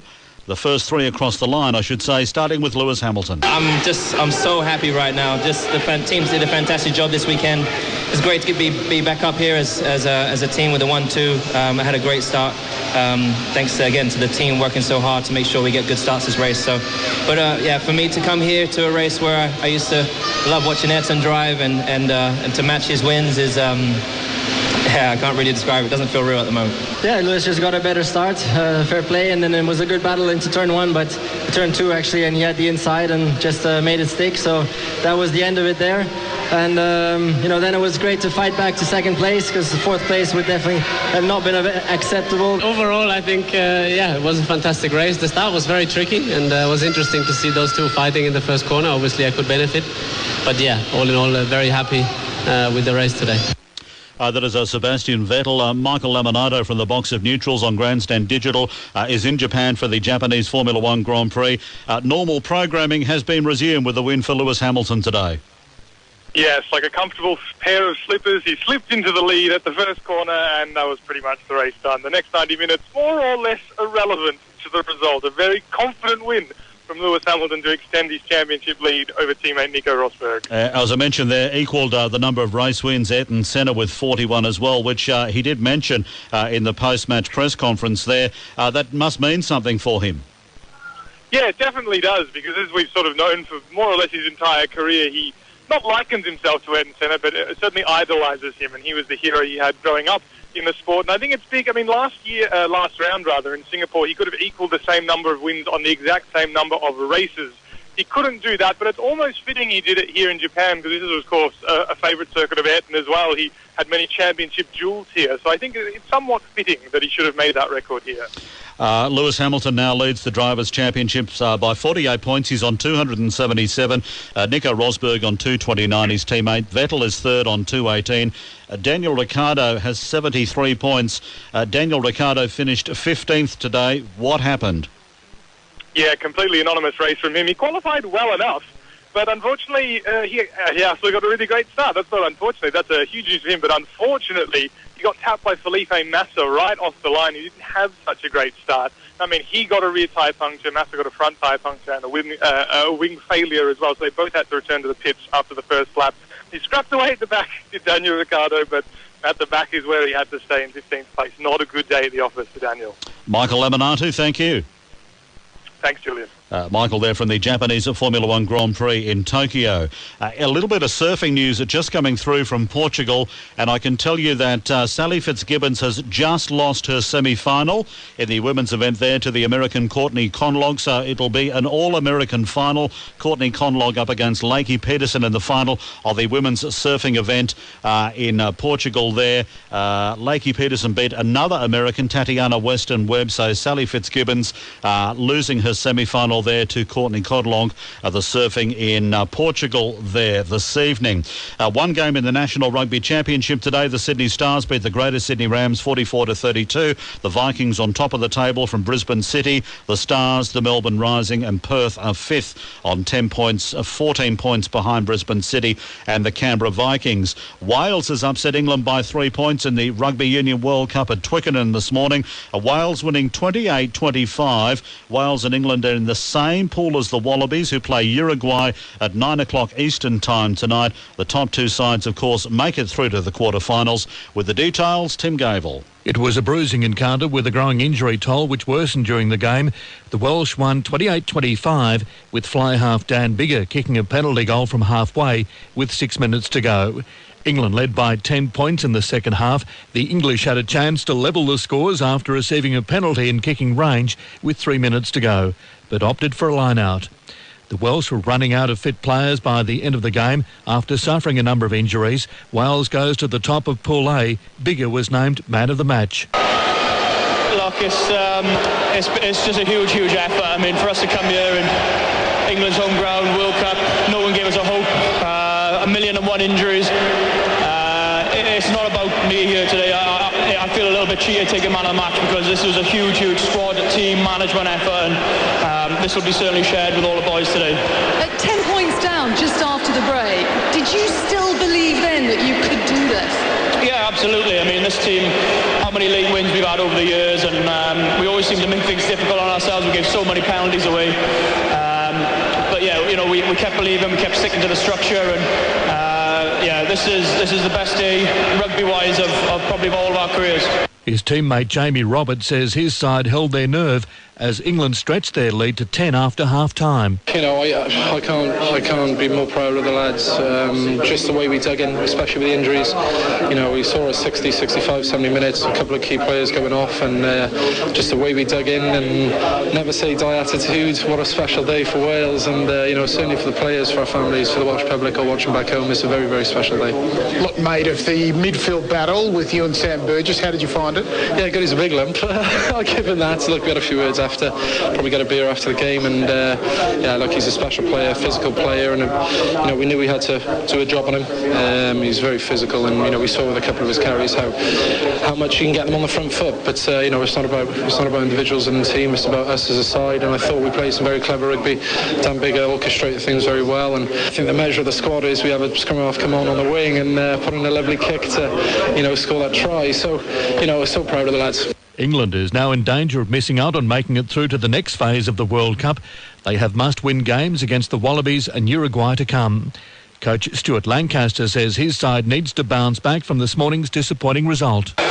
You know, we've got to look at the decision-making, but more importantly, we've got to look at the discipline. I mean, you know, Wales stayed in the game through penalties and also they snuck a win, and you know, obviously we're absolutely gutted in the change room.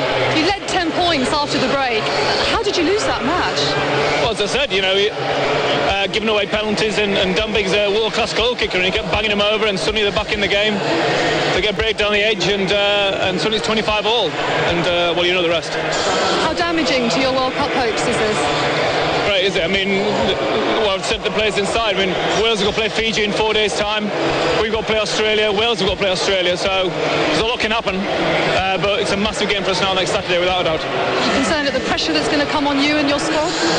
Well, the pressure's on everyone, isn't it? It's a World Cup, and we just lost a game against Wales. So it's a must-win game next week, no doubt. Earlier today, South Africa bounced back from the loss to Japan and defeated Samoa 46 points to 6. Italy accounted for Canada 23-18.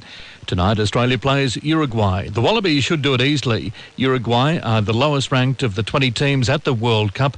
Dean Mumm will skipper the Wallabies in the absence of James Slipper through injury, while Stephen Moore is on the bench.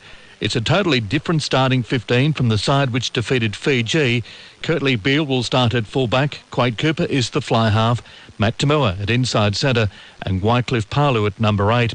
It's only Palu's third test of the season, and coach Michael Checker says tonight's game will be a trial for players vying to press their claims for inclusion in the side to play England next weekend. In golf, Jordan Spieth at 8 under has a one-shot lead with a round to go at the Tour Championship in Atlanta. Henrik Stenson is next at 7 under. Both those gentlemen with one hand on the $14 million bonus in the Playoffs Cup there. Ricky Fowler is 4 under, Paul Casey 4 under, Rory McIlroy 3 under, Zach Johnson 3 under.